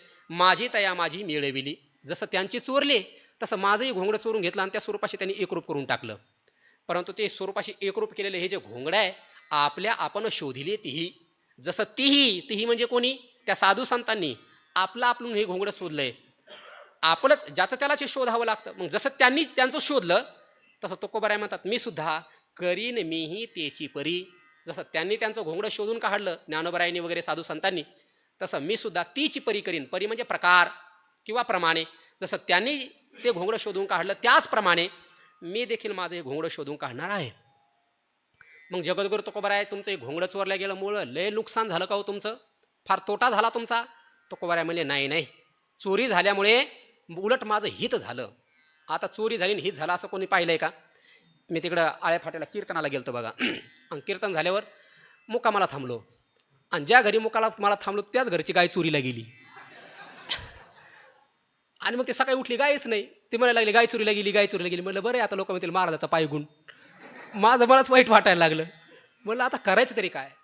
ज्याची गाय चोरीला गेली ना मी ते पाहिलं, तो माणूस कीर्तनात एवढा नाचत होता ना, उलट मी त्याच्याकडे पाहून प्रमाण म्हणलं गाय नाची उडी आपुली या छंदे. वा म्हणलं अशी अवस्था मनातल्या मनात म्हणलं देवा कधी अशी अशी दशा माझी होईल. पण सकाळी मी ज्यावेळेला त्याचं पाहिलं ते मी बाहेर आलो, तो असं गुडघ्यात मुंडकं घालून असा बसला होता रडत खाली मान करून. मी म्हणलं काय झालं? तर म्हणलं महाराज गाय चोरीला गेली, माझं सगळंच गेलं म्हणलं आता. मग त्याची चोरी झाली त्याला असं काय वाटू लागलं माझं सगळंच गेलं, आता मी काय करायचं. आता माझं त्याला असं वाटायचं जगात मला आधारच राहिला नाही आता कोणाचा. जसं एखाद्या पोरामध्ये एखाद्याचा भोपळा फुटावती सांगड, मग त्याला जसा आधार नसतो तसं त्याला असं वाटायचं आता मला काही राहिलंच नाही. तसं त्याला सर्वस्व नागवलं, सर्वस्व चोरीला गेलं असं वाटत होतं. तसं तुकोबारायला विचारलं कुणी, महाराज तुमची एवढं घोंगडं चोरलं, स्थूल सूक्ष्म कारण महाकारण सगळं चोरून घेतलं, संचित प्रारब्ध क्रियामान सगळं चोरून घेतलं या देवानी, पंचमहाकोश सगळे चोरून घेतले, काहीच शिल्लक पाप पुण्य काहीच शिल्लक ठेवलं नाही. मी माझं सगळं खाऊन टाकलं, अज्ञान विज्ञान सगळं खाऊन टाकलं, काही शिल्लक बुद्धी वगैरे काही शिल्लक ठेवलं नाही, सगळं चोरलं या देवानी. मग तुमचं लयच मोठं नुकसान झालं का? तो का म्हणे माझे हितची झाले. तुकोबाराय म्हणतात या देवाने जरी माझं हे सगळं चोरलं असलं म्हणजे माझं नुकसान झालं असं नाही, मग उलट माझं हित झालंय. मग उलट या चोरांनी काय केलं माहिती का? फाटके जाऊन धडके आले. उलट या देवाने फाटकं घोंगडं माझं नेलं आणि धडका असणारं जे सच्चिदानंद घन स्वरूप आहे ते मला दिलं. बऱ्याच वेळा असं होतं या आळ्या फाट्यावरती, ते मला आळे फाटाच का जास्त सांगतो जात असतो तिकडे तर कधी कधी जाणं होतं जास्त प्रमाणात त्या भागात. म्हणून आळ्या फाट्यावरती मी उभा होतो गाडीची वाट पाहत आणि गर्दी गाडीला फार असल्यामुळे एक महिला खिडकीच्या शेजारी बसलेली होती आणि तिच्या गळ्यात भरपूर दागिने होते असे. आणि एक सावचोर असतात ना ते स्कूटीवर फिरणारे स्टंट करणारे ते पोहरं असतात टोकार, ते दोघं तिघं गाडीवर आले आणि ते गाडी त्यांनी खिडकीच्या शेजारी उभी केली आणि अचानक त्या बाईच्या गळ्यात हात टाकला. ते सगळं जे होतं ते ओढलं आणि गाडी सुटली त्याची. त्या बाईने ओळखलं पण ती रागवली आणि मोठ्याने बोलली, मेल्याने म्हणे ने खोटच तरी काय म्हणली, मेल्याने ने खोटच ने. त्या नेणाऱ्या पोराला लय राग आला, त्याने दात खाल्ले. त्याला असं वाटलं एवढं केलेला परिश्रम वाया गेले, त्यांनी फेकून मारलं तिला. नाही कळलं, आलं ना परत घडलेला प्रसंग या.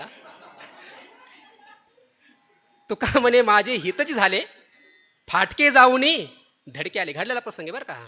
तुकोबाराय म्हणतात या देवाने माझी चोरी केली, माझं फाटका सगळं घेतलं. हा 9 ठाई फाटून गेली ते तो आम्हाला दिली. 9 ठिकाणी फाटका असणार ते घेतलं आणि धडका असणारं जे स्वगत सजाते विजाते भेदरहित सच्चिदानंद घन असणारं ते स्वरूप जे आहे, जे मूळचं स्वरूप आपले ते मात्र धडके म्हणजे अतिशय चांगलं असणारं, न फाटलेलं अव्यंग असणारं जी ब्रह्मस्थिती आहे ती आम्हाला या परमात्म्याने चोरी केल्यामुळे प्राप्त झालेली आहे. इथपर्यंत हे घोंगड्याचं प्रकरण होतं. आता पुढचा जो अभंग आहे, अभि तो खास स्वारी आ गई. कलियुगातील लोकांचे वर्तन, हे कलियुगातले लोक कसे वागायला लागलेत, या कलियुगाचा प्रभाव कसा झाला, त्या कलियुगाचा प्रभाव जगद्गुरु तुकोबाराय आता इथून पुढे सांगत आहेत. पहा हो कलीचे महिमान, पहा हो पहा. जुन्या काळामध्ये दौंडी पेटवताना ऐका हो ऐका म्हणतात की नाही, तसं आता हे तुकोबारायांच्या बंधू असणारे कान्होबाराय त्यांचा हा अभंग आहे. आणि ते म्हणतात पहा हो, दौंडी वाजवून सांगायला लागलेत. पहा हो पहा, काय पहा? कलीचे महिमान पहा. या कलीचा महिमान म्हणजे याचं सामर्थ्य काय आहे, याची थुरवी काय आहे, या कलियुगाचा विपरीतपणा काय आहे, याचा प्रभाव कसा आहे ते आता पहा. आणि इथून पुढे त्याची आता कलियुगाचा प्रभावाची रेलचेल किंवा त्याचा दुर्गुणाचा प्रभाव कसा आहे ते सांगतात. काय झालं महाराज? असत्याशी रिझले जन, जन असत्याशी रिझले म्हणजे काय? या असत्यामध्ये हे जे जग आहे हे संतुष्ट झाले, मोहून गेले, आकर्षित झाले. म्हणजे असत्य असणारं हे जग त्याच्यातच हे रमले. विषयाचा पडी पाडू, गोड परमार्थ लागे कडू, आणि कडू विषय तो गोडू, जेव्हाशी झाला असत्य असणारे हे जे विषय, असत्य असणारे हे जे जग, क्षणिक असणारे हे जग, नाशवान असणारे हे जग, तुच्छ असणारे हे जग, स्वप्नाप्रमाणे मिथ्या असणारे हे जग, यथा स्वप्न प्रपंचोपी, स्वप्नाप्रमाणे मिथ्या असणारे हे जग, त्याच्यामध्ये हे लोक रमलेली आहेत. पण हे अज्ञानी लोक या कलीच्या प्रभावाने मोहिलेले, कलीच्या तडाख्यात सापडलेले याच्यात रमतात. पण संत या निशा सर्व भूतानाम तश्याम जागृती संयमी यश्याम जागृती भूतानी सा निशा पश्यतो मुने. हे विस्तार पाहून घ्या. असत्याशी रिझले जन. मग असत्यामध्ये हे लोक रमले तर मग करतात तरी काय? असत्याच्या आहारी गेल्यामुळे हे लोक पापा अनुमोदन देती. पाप करणाऱ्या लोकांना हे अनुमोदन देतात. अनुमोदन देतात म्हणजे काय करतात? मान्यता देतात, म्हणजे त्यांनाच आपला पाठिंबा देतात. चांगला विकास करणाऱ्या लोकांना मतदान नाहीत करणारे. 5,000 रुपये घेतील, नको त्या चुकीच्या माणसाला मतदान करतील आणि पुन्हा 5 वर्षे भोगत बसतील. जर लोकशाहीमध्ये जर आपल्या मताची किंमत जर आपल्याला कळाली नाही, देशाच्या हिताचा जर विचार जर करता आला नाही, तर मग काय होणार आहे? भोगत राहा. म्हणून जगद्गुरु तुकोबाराय म्हणतात पापाला हे लोक कलियुगामध्ये अनुमोदन देतील. तुकोबारायांचे बंधू म्हणतात हे असत्यामध्ये रमलेले लोक पापाला अनुमोदन द्यायला लागले.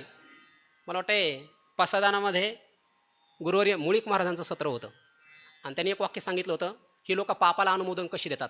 साक्षात भगवान श्रीकृष्ण परमात्मा कृष्णमूर्ती जगद्गुरू आहे की नाही सगळ्यांना माहिती होतं, तरीसुद्धा कृष्ण ज्या पक्षामध्ये उभे होते त्या पक्षाची संख्या जास्त होती का असत्य असणारे, अधर्म करणारे कौरवांची संख्या जास्त होती? त्यांची संख्या जास्त होती. हा देव आहे माहिती असताना सुद्धा भीष्माचार्यासारखे, द्रोणाचार्य, आता तो स्वधर्माचा विषय सोडून द्या, पण होते की नाही विरोधी पक्षामध्ये उभे? पापा देती अनुमोदन. आणि पापाला अनुमोदन देऊन करतात तरी काय? करती हेळण संतांचे. संतांचे हेळण करतात. हेळण शब्दाचे अर्थ 2 केलेत आपल्या गाथ्यात. हेळण करतात म्हणजे छळ करतात आणि हेळण करतात म्हणजे संतांचा तिरस्कार हे लोक करतात, छळ करतात. काय साधा छळ केला ज्ञानोबरायांचा? संन्याशाची पोरं म्हणून चिडवणं. एवढी अवस्था असताना, 8 वर्षाचं वय असताना आई वडिलांना देहांत प्रायश्चित घेण्याकरता प्रवृत्त करणं, हे काय सामान्य छळ आहे? तिरस्कार, किती भयानक तिरस्कार केलेला आहे. ज्या ज्ञानोबरायांचा चेहरा पाहिल्याच्या नंतर कैवल्य सुख प्राप्त होतं असं ज्ञानोबराय नामदेव महाराज वर्णन करतात. धन्य धन्य धरातळी जो याती दृष्टी निहाळी तो वाहत येईल टाळी वैकुंठ भुवनाशी, असं वर्णन केलं. केवळ फक्त ज्ञानोबराचा चेहरा पाहिल्याच्या नंतर किंवा नुसती समाधी निहाळल्याच्या नंतर तो वैकुंठ भुवनाला जातो. प्रत्यक्ष ज्ञानोबराय ज्या वेळेला या आळंदीमध्ये क्रीडा करत होते विग्रहाच्या रूपाने, त्या आळंदीतल्या लोकांना भाग्य वाटायला पाहिजे होते की नाही, धन्य वाटायला पाहिजे होते की नाही, की ज्ञानोबरासारख्या महापुरुषांना ते चालते ज्ञानाचे बिंब कैवल्याचा पुतळ्याला आपण पाहायला भेटतंय, भाग्य मानायला पाहिजे होतं. पण किती तिरस्कार केला त्यांचा. उलट संन्याशाची पोरं, पतिताची पोरं म्हणून सचेल स्नान केलं की नाही, दगड फेकून मारले की नाही, शेण फेकून मारले की नाही, भिक्षा हातातली हिसकावून घेऊन मातीमध्ये टाकून त्याच्यावर थया थया नाचले की नाही, उपहास केला की नाही. कशाचा प्रभाव आहे हा सगळा? बरं, ते उपहास करणारे काय त्यांना वेदाचं ज्ञान नव्हतं? त्यांना पुराणांचं ज्ञान नव्हतं? काय नव्हतं त्यांना? सगळे ज्ञान माहिती असताना सुद्धा असत्याला रिझले होते आणि संतांचं मात्र हे छळण करत होते. का? कलियुगाचा प्रभाव आहे. पापा देते अनुमोदन कळते हेळण संतांचे. सगळ्या संतांचं पहा, एकही संत असे नाही आहेत की त्या संतांचा लोकांनी तिरस्कार आणि छळ केलेला नाहीये. जोपर्यंत जिवंत आहेत, देहामध्ये आहेत, तोपर्यंत किंमत ओळखायची नाही, तोपर्यंत तिरस्कार छळ करायचा. आणि गेल्याच्या नंतर मग फोटो लावायचे, मग मंदिरं बांधायचे आणि त्याच्यावरती उदरनिर्वाह करायचा, हे असं चालतं. मग करते हेळण संतांचे. कशामुळे झालं हे? कलियुगामुळे. ऐशे धर्माचे बळ लोक ऐशे अधर्माचे बळ लोक झकविले सकळ. तुकोबाराय म्हणतात या कलियुगामध्ये अधर्माचं बळ वाढलंय. ऐशे अधर्माचे बळ, आणि त्यामुळे झालं काय? लोक सकळ लोक झकविले. हे जेवढे काही लोक आहेत या अधर्माच्या बळामुळे झकविले गेले, म्हणजे फसविल्या गेले. अधर्म यांच्या जीवनामध्ये वाढला, त्यामुळे फसवल्या गेले. आणि त्या अधर्म वाढल्यामुळे केले धर्माचे निर्मूळ करून टाकला या कलियुगाने धर्म. कुणाच्या तरी जीवनामध्ये धर्म शिल्लक राहिलेला दिसतो का? महापुरुष जर सोडले तर कुणाच्या जीवनामध्ये धर्माचं आचरण दिसतं? आणि जोपर्यंत धर्माचं आचरण नाही तोपर्यंत जीवनामध्ये सुख स्वप्नातही येणार नाही. ज्यावेळेला ब्रह्मदेवाने प्रजा उत्पन्न केली आणि प्रजेने उत्पन्न केलेल्या प्रजेला सुख मिळालं, त्यावेळेला हे लोक ब्रह्मदेवाकडे गेले. 3रा अध्याय. ते वेळी प्रजे विनविला ब्रह्मा देवा काय आश्रवे येता आम्हा, तव ते म्हणे कमळ जन्मा भूताप्रती तुम्हा वर्ण विशेष वसे, आम्ही हा स्वधर्मोची वहिला असे या ते उपासा मग अपैसे पुरती काम. जर तुम्ही स्वधर्माचं जर पालन जर केलं तर तुम्ही व्रत नियम न करावे, काहीच करण्याची गरज नाही. विस्तार केला ज्ञानोबरायांनी. आणि जर तुम्ही तुमच्या स्वधर्माचं पालन केलं तर तुम्हाला काय प्राप्त होईल? वाचा सिद्धी पावाल, अज्ञापक होवाल, मने तुमची मागतील महारिद्धी. ज्ञानोबराय म्हणतात ज्याने आपल्या स्वधर्माचं पालन केलं त्याची वाचा सिद्ध होते, सगळे ज्ञान होऊन त्याच्या घरामध्ये येतात. विवेक, वैराग्य, समाधी, षटक, मुमुक्षुत्व, ब्रह्मज्ञान शोधित त्याला सगळे त्या ठिकाणी येतात. पण कुणाला? जैसे ऋतुपतीचे द्वार वनश्री निरंतर वळगे फळभार लावण्यशी तैसे सर्व सुखे सहित दैवची मूर्तिमंत येईल देखा काढत तुम्हा पाठी. तुम्हाला शोधत येईल हे सगळं. पण कुणाला? स्वधर्म एक निरत वर्ताल बापा. जर स्वधर्माचं आचरण कराल बापांनो तर तुम्हाला हे प्राप्त होईल. आणि जर स्वधर्माचं जर पालन नाही केलं तर मग तिथून पुढं काय होतं त्याचाही विस्तार ब्रह्मदेवाने विस्तारपूर्वक सांगितला आहे. परंतु या कलियुगामुळे ज्या धर्माच्या आचरणाने इहलोकात आणि परलोकात व्यक्तीची उन्नती होऊ शकते त्या धर्माचंच कलियुगाने नष्ट करून टाकलाय. कुणालाही वर्ण धर्म करायला तयार नाही, कोणालाही आश्रम धर्म करायला तयार नाही, कोणीही आपल्या स्वधर्माचं पालन करायला तयार नाही. आणि जो व्यक्ती केवळ स्वधर्माचं पालन करतो, जाऊन विचारा सावता महाराजांना, केवळ त्यांनी आपल्या स्वधर्माचं पालन केलं तर निश्चित असणाऱ्या पदार्थामध्ये सुद्धा त्यांना परमात्मा दिसला. कांदा मुळा भाजी, ज्या कांद्यामुळ्याचं चातुर्मासामध्ये नाव सुद्धा घेत नाहीत लोक. अवघी विठाबाई, लसूण मिरची कोथिंबिरी अवघा झाला माझा हरी. पुढे मोठ नाडा विहीर दुरी अवघी व्यापिली. मग एवढी मोठी अनुभूती कशामुळे आली? स्वधर्माचं पालन केल्यामुळे. पण जगद्गुरु तुकोबाराय म्हणतात, तुकोबारायांचे बंधू म्हणतात, या कलियुगाने मात्र फार वाटुळं केलंय. धर्म जो आहे हा निर्मूळ मुळापासूनच उपटून टाकला. आता वरवर जर तोडलं तर त्याला पालंबे येऊ शकतात. वरीवरी पालवी खुडीचे. वरवर जर धर्माची छाटणी केली तर धर्माला कधीतरी अंकुर येतील. पण या कलियुगाने धर्म काय केला? वरवर नाही छाटला, मग निर्वंशच करून टाकला धर्म. म्हणजे कुणालाही अंतकरणात धर्माचं ज्ञान शिल्लक यांनी ठेवलं नाहीये. मग काय झालं? धर्माचं आचरण न झाल्यामुळे प्रलय काळ आरंभला. या जगामध्ये प्रलय मांडलेला आहे, दुःखाचा हाहाकार झालाय. सिगडे तिकडे केवळ फक्त दुःख दिसत आहे धर्म गेल्यामुळे. प्रलयाचा आरंभ या कलियुगाने केलेला आहे. थोर या युगाचे आश्चर्य. तुकोबारायांचे बंधू म्हणतात, अरे रे बाबा, या कलियुगाचं थोर आश्चर्य आहे म्हणले. काय आश्चर्य आहे? काय आश्चर्य वाटते बघा. ब्रह्मकर्म उत्तमसार सांडुनिया द्विजवर. अन्वय द्विजवर. द्विजवर म्हणजे द्विज, ज्याचा दोनदा जन्म होतो त्यांना द्विज म्हणतात. जन्मनो जायते शूद्र ना संस्कारात द्विज उच्चते. ज्याचा दोनदा जन्म होतो त्याला द्विज म्हणतात. दात दोनदा येतात म्हणून त्यांना द्विज म्हणतात. पक्षी दोनदा जन्मतात, अंड्याच्या रूपाने एकदा, बाहेर येतात त्या रूपाने, त्या म्हणून त्यांनाही द्विज म्हणतात.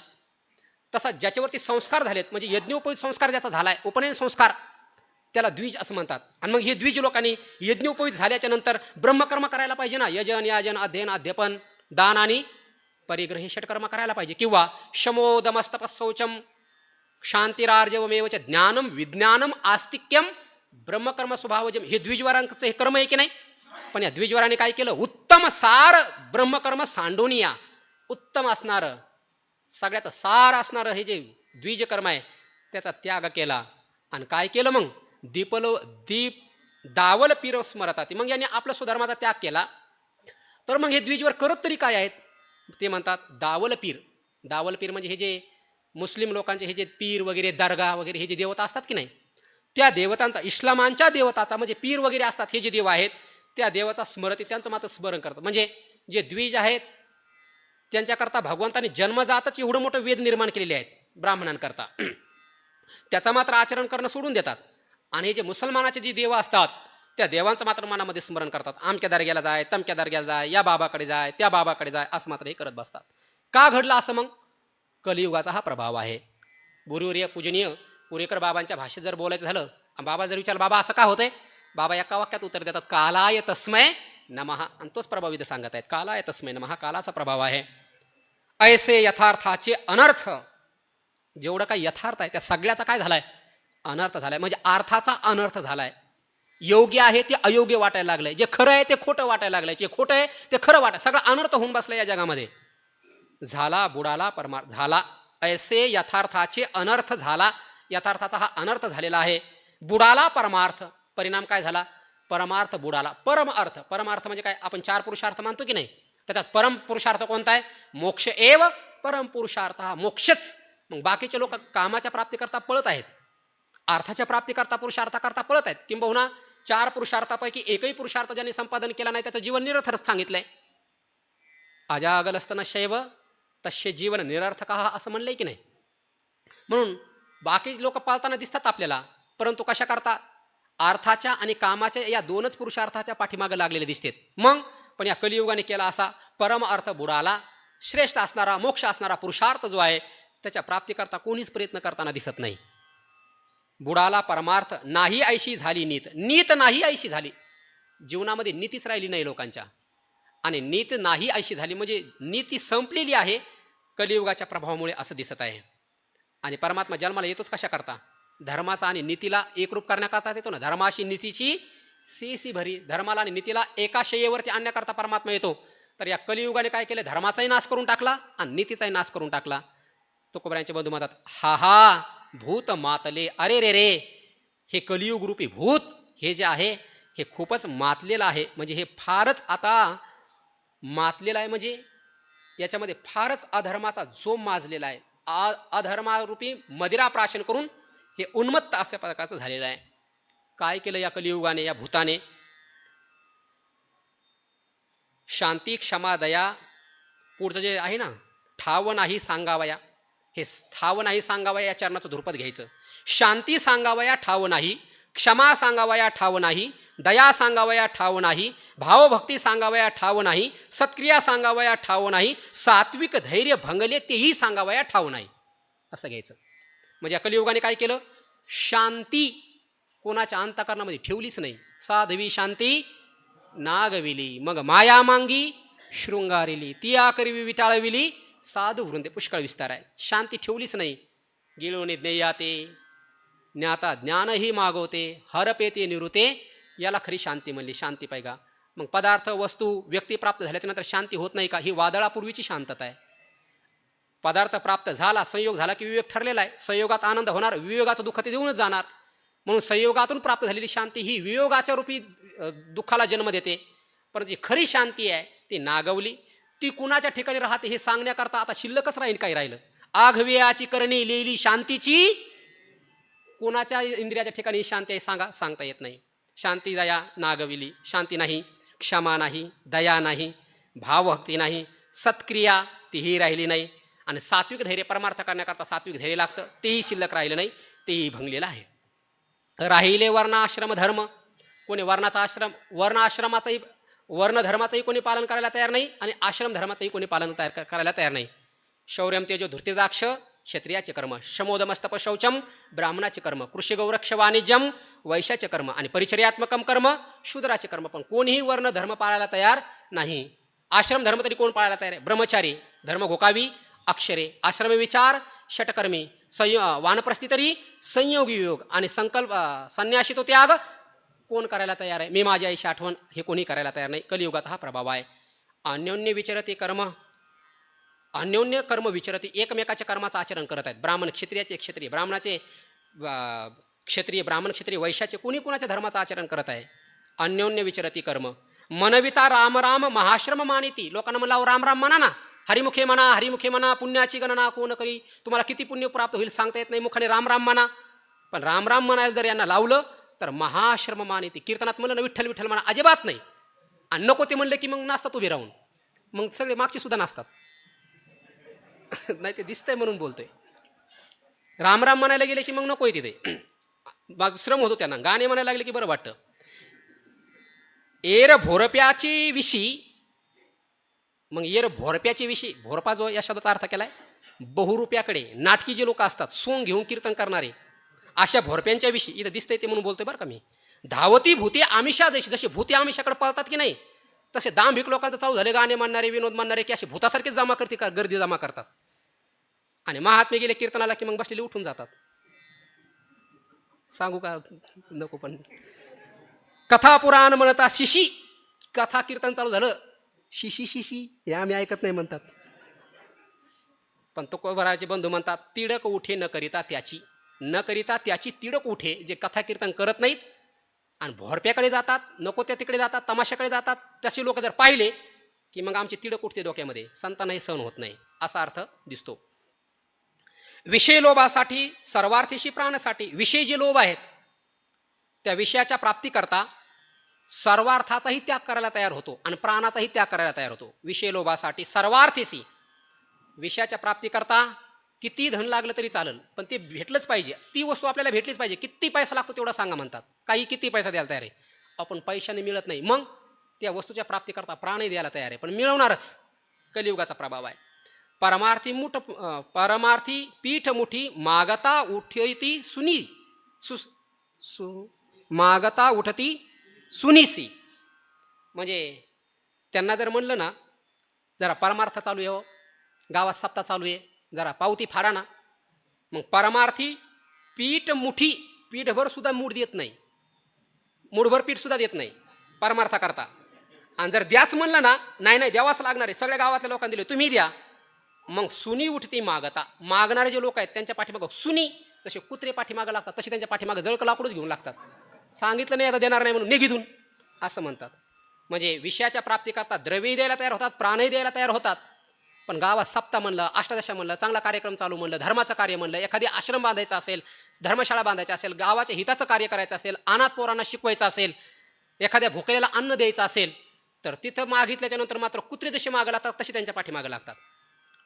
पुष्कळ विस्तारे, पण आता मला वेळ नाहीये. हे जे धनाढ्य जे लोक असतात ना, माते गाती वानिती नटनाची रिझविती तया देईल मागती तेती वस्तू, पुष्कळ विस्तार केला ज्ञानोबारायांनी त्यांनी. ह्या ज्या काय बाजार व्यास स्त्री असतात त्यांच्यावर पैसे उधळतात, पण संत जर घरा आले तर फुटकी कवडी सुद्धा देत नाहीत. आणि जर यदा कधी फुटकी कवडी दिली तर तेही ब्राह्मण नेवो शिरे तरी हानीची निशीचे झासुरे असं ज्ञानोबाराय म्हणतात. जर एखाद्या सात्विक ब्राह्मणाला एखादी कवडी जर दिली तर डोकं धरून बसतो, अरे रे रे माझे चाराने घेऊन गेला तो. पण इकडं नको त्या लोकांवर किती उधळतात.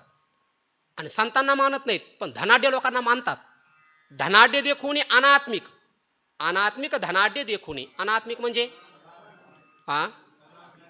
अनामिक, धनाढ्य देखुनी अनामिक. अनामिक शब्दाचा अर्थ केला अंत्यज, पण तो असा अंत्यज जरी पण धनवान असेल तर धनवंतालागी सर्व मान्यता. असं धनवान जर धनाढ्य देखून अनामिक म्हणजे काही वर्णाचा विचार नाही, धर्माचा विचार नाही, जातीचा विचार नाही, कुळाचा विचार नाही, असा अनामिक धनाढ्य पाहून तया ते मानिती आवश्यक, त्याला मात्र मानतात, अवश्य मानतात. वा वा वा तुमच्यासारखे मोठे तुम्हीच, तुमच्यासारखे श्रीमंत तुम्हीच, तुमच्यासारखे उदार तुम्हीच. मग त्यांची स्तुती करायला लागतात, त्यांचे मान मान्यता करतात, त्यांची उठवस त्यांच्या पुढं पुढं करतात. आणि एखादा साधू आला ना त्याच्याकडे डुंकून सुद्धा पाहणार नाहीत. मग करतात काय, अपमानिले वेद पाठक शास्त्रज्ञ सात्विक संपन्न. कोणाकोणाचा अपमान करतात, धनाढ्य लोकांच्या पुढं पुढं करतात. आणि वेद पाठक जर आला, एखादा गाथापाठ महात्मा आला, ज्ञानेश्वरी पाठांतरवाला महात्मा आला, वेद उपनिषद पाठांतरवाला महात्मा आला, तर असे वेद पाठक पाहून त्यांचा अपमान करतात. काय उपयोग झाला तुमचा पाठांतर करून, कोण कुत्र विचारतं तुम्हाला बाहेर, असा अपमान करतात त्याचा.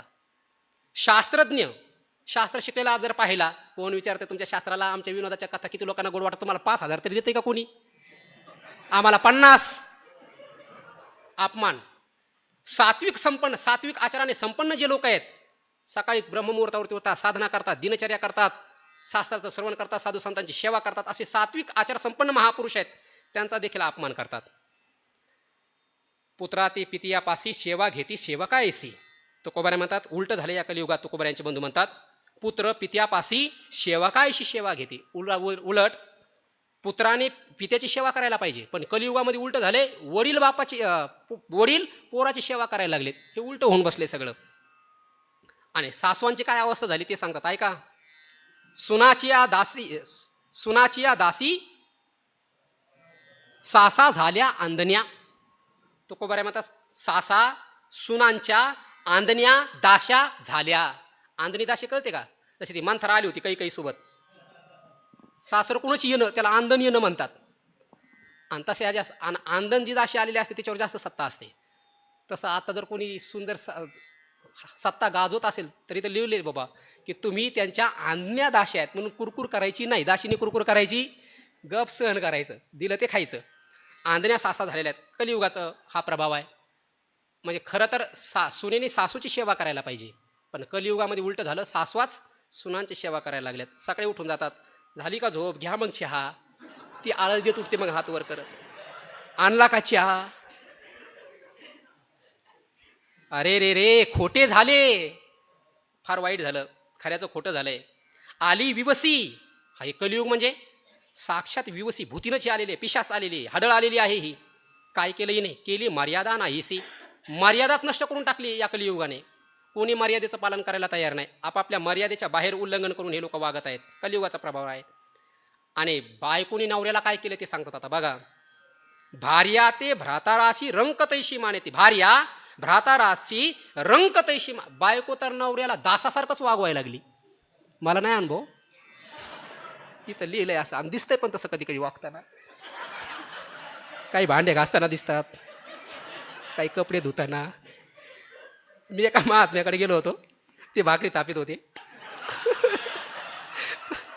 मी त्यांना म्हटलं काय चाललंय, ते म्हणलं काय नाही, त्यांना जमत नाही.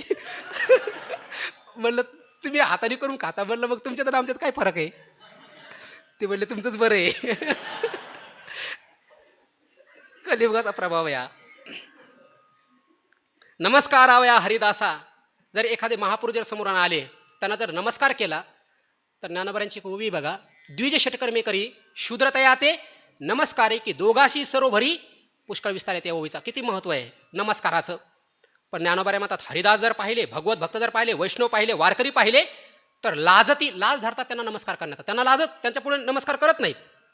मग धरिती काही गर्वसा धरतात. काही लोक गर्व धारण करतात.